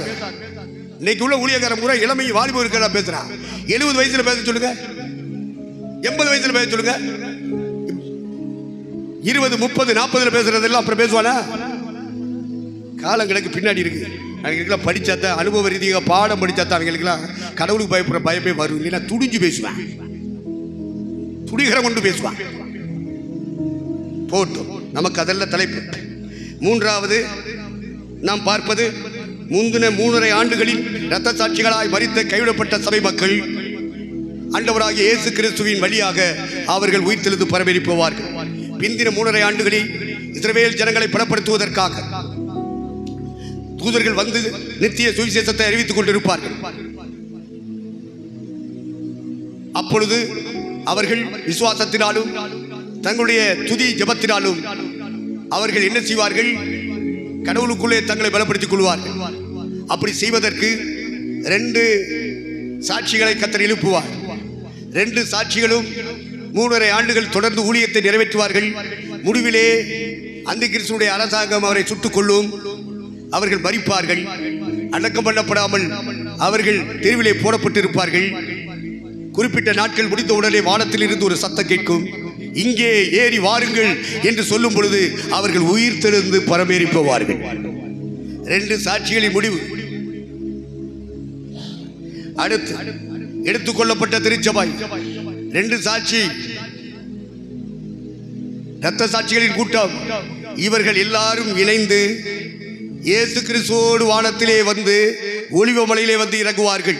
அப்படி இறங்குகிற நேரத்தில் ஒரு கூட்டம் பொதுவான இரத்த சாட்சிகள், பொதுவான விசுவாச பிள்ளைகள், நீதிபான்கள், இவர்கள் எல்லாரும் உயிர்ப்பிக்கப்பட்டு அவர்கள் அந்த ஒலிவமலையிலே வந்து இறங்குகிற சபையோடு இணைந்து கொள்வார்கள். இவ்விதமாக 5 வரிசைகள். முதலாம் உயிர்த்தெழுதலிலே பங்குள்ளவன் பரிசுத்தவானும் பாக்கியவானுமாய் இருக்கிறார் என்று வெளிப்படுத்தல் 20:5-6 நாம் வாசித்தபடி பரிசுத்த ஆவியானவர் அந்த 5 வரிசைகளை ஒன்றாக்கி ஒரே கூட்டமாக்கி ஒலிவமலையிலே வைத்து சந்திப்பார்கள். இயேசுவோடு இணைந்து எடுத்துக்கொள்ளப்பட்டவர்களும் இயேசுவும் இணைந்து ஒலிவமலையிலிருந்து இறங்கி அர்மெகதோன் என்ற பள்ளத்தாக்குக்கு நேராக படையெடுத்து வருவார்கள். அப்படி வரும்பொழுது அந்தி கிறிஸ்துவும் சர்வதேச தலைவர்களும் அவர்களுடைய ராணுவமும் ஒன்று கூடி அந்த மெகிதோன் பள்ளத்தாக்கிலே அவர்கள் இயேசுவுக்கு விரோதமாக யுத்தப்படுவார்கள். அந்தி கிறிஸ்துவுக்கும் விரோதமான ஒரு யுத்தம். அந்த யுத்தம் 4வது உலக யுத்தம். தேவனுக்கு மகிமை உண்டாகட்டும். யுத்தங்களை பற்றி வேதம் விவரிக்கிறது. மூன்றாம் உலக யுத்தத்தை பற்றி பேசுவது எசேக்கியேல் 38:39 பேசுகிறது. நாலாவது உலக யுத்தத்தை பற்றி இந்த வெளிப்படுத்துகிற விசேஷம் இவ்விதமாக விவரிக்கிறது. அந்த யுத்தத்திலே அந்தி கிறிஸ்துவையும் அவருடைய சர்வ சேனைகளையும் இயேசுவும் அவரோடு கூட இருக்கிற திருச்சபை மக்கள், எடுத்துக்கொள்ளப்பட்ட மக்களும் போராடுவார்கள், யுத்தம் பண்ணுவார்கள். என் ஆண்டவராகிய இயேசு கிறிஸ்து ராஜாதி ராஜாவாக கர்த்தாதி கர்த்தாவாக இருப்பதினால் அவர்களை ஜெயிப்பார். அவர்களோடு இருக்கிற கூட்டம் அழைக்கப்பட்டவர்கள், தெரிந்து கொள்ளப்பட்டவர்கள், உண்மையுள்ளவர்கள் என்று எழுது என்று சொன்னாரே. அந்த அவரோடு இருக்கிற கூட்டம் நீங்களும் நானும் தாயா. அதுக்காகத்தாயா அர்ப்பணித்து ஓடிக்கிட்டு இருக்கோம். அதுக்காகத்தான் இத்தனை கஷ்டங்களை வேதனைகளை அனுபவிச்சுட்டு இருக்கோம். இக்காலத்து பாடுகள் இனி வெளிப்பட போகும் மகிமைக்கு ஒப்பிடத்தக்கவைகள் அல்ல. அவர் அந்தி கிறிஸ்துவை கள்ளத்திற்கு உயிரோடு பிடித்து அக்கினி கடலிலே தள்ளிவிட்டு எருசலேமை தலைநகராக கொண்டு அவர் ராஜாதி ராஜாவாக உட்காருவார். நாம் எல்லாரும் ராஜாக்கள். அவர் ராஜாக்களுக்கு ராஜா. அவர் ராஜாதி ராஜா. அவர் கர்த்தாதி கர்த்தர்.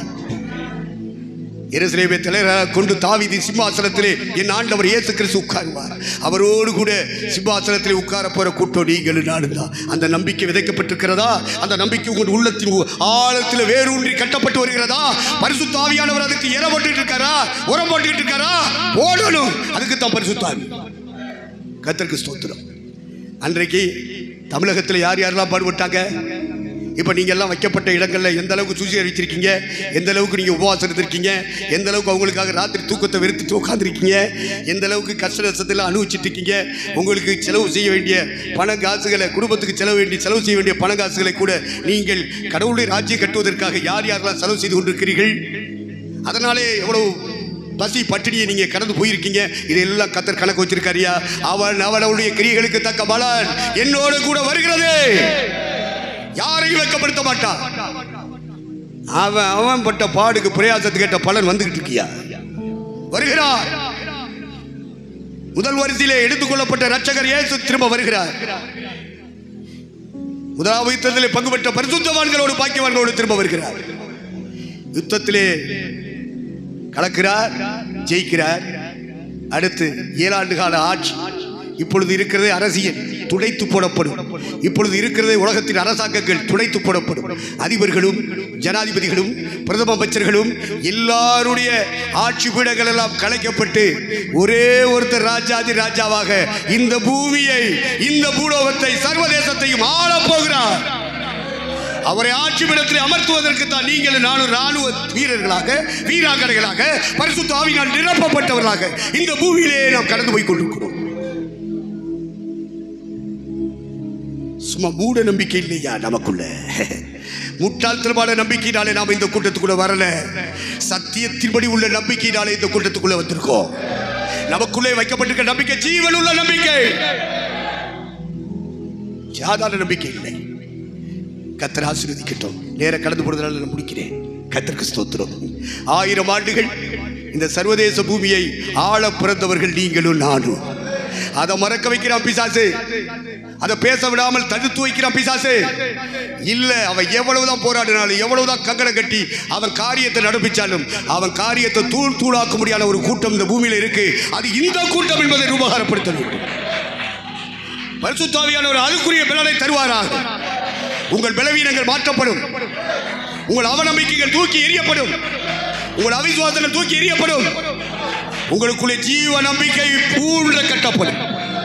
பரிசுத்த ஆவியானவர் அதை செய்வாராக. இப்பொழுதே அதை செய்து கொண்டிருக்கிறார். ஒரு சிலருக்குள்ள அந்த வைராக்கியத்தை ஊட்டிக் கொண்டிருக்கிறார். தேவனுக்கு மகிமை உண்டாகும். 1000 ஆண்டு காலம் ஆளுவதற்காக பிறந்தவர்கள் நீக்கிறார்.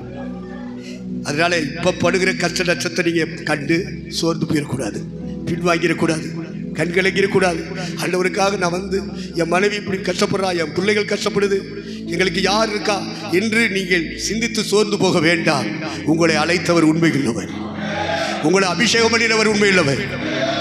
இவ்வளவு காலம் நடத்தும் போது சில அடையாளங்களை கர்த்தர் உங்களுக்கு செய்திருக்கிறாரே, சில அற்புதங்களை செய்திருக்கிறாரே, சில அதிசயமான காரியங்களை செய்திருக்கிறாரே, சில சிக்கலான நேரம் வரும்போது உன்னை சிக்கல் இருந்து தூக்கி எடுத்திருக்கிறார். ஐயா, இதை விடவா பெரிய அடையாளம் உனக்கு காட்டணும்? அவ்வளோ பெரிய அன்பை செலுத்துற அந்த அன்பின் ஆண்டவரோடு இணைந்து இன்னும் கொஞ்ச காலம் எத்தனை பாடு வந்தாலும் சந்திக்கலாம். கொஞ்ச கால பாடு அனுபவிக்கிற உங்களை சீர்படுத்திக் கொண்டே வருவார். ஸ்திரப்பட்ட காரியங்களிலே உங்களை ஸ்திரப்படுத்திக் கொண்டே வருவார். பலவீனப்பட்ட காரியங்களிலே பலவீனங்களை அகற்றி பலப்படுத்திக் கொண்டே வருவார். எதுவரைக்கும்? அவருக்கு முன்பாக கொண்டு போய் உன்னை எண்ணி நிறுத்தும் வரைக்கும் நிலை நிறுத்தும்படி செய்வார். வலிவி போகிற இருதயங்கள் புத்திமான்களாக மாறிக்கொண்டிருக்கிறது. பரிசுத்த ஆவியானவர் வலுவுகிற இருதயத்தை எடுத்துக் போட்டுக் கொண்டிருக்கிறார். பொல்லாத சிந்தனைகளை பிடுங்கி போட்டுக் கொண்டிருக்கிறார். உனக்குள்ளே பரிசுத்த சிந்தையை கர்த்தர் உண்டாக்கி கொண்டிருக்கிறார். நல்ல நம்பிக்கை விதைத்துக் கொண்டிருக்கிறார். இனி வரப்போற உலகத்தை பற்றி விசுவாசத்தை விதைத்துக் கொண்டிருக்கிறார். நீ வெட்கப்பட்டு போவது இல்லை. இம்மையிலும் வைக்கப்படுவதில்லை, மாறுமையிலும் வைக்கப்பட்டு போவதில்லை. நம்ம எல்லாரும் அப்படியே எழுந்திருப்போம்.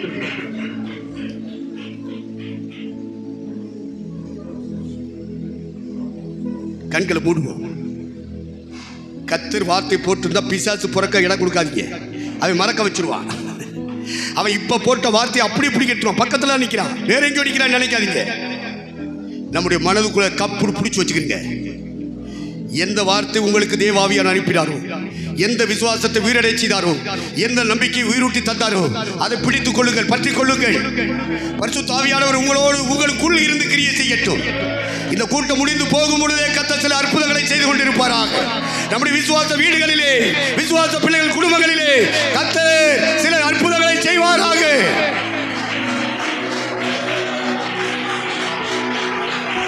சில அதிசயமான காரியங்களை செய்வாராக.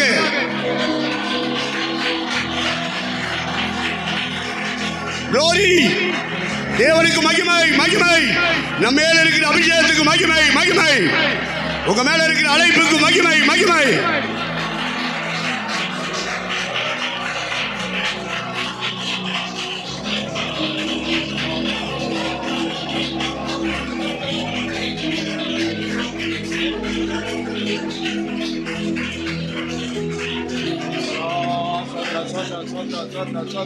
Hallelujah. Yeah.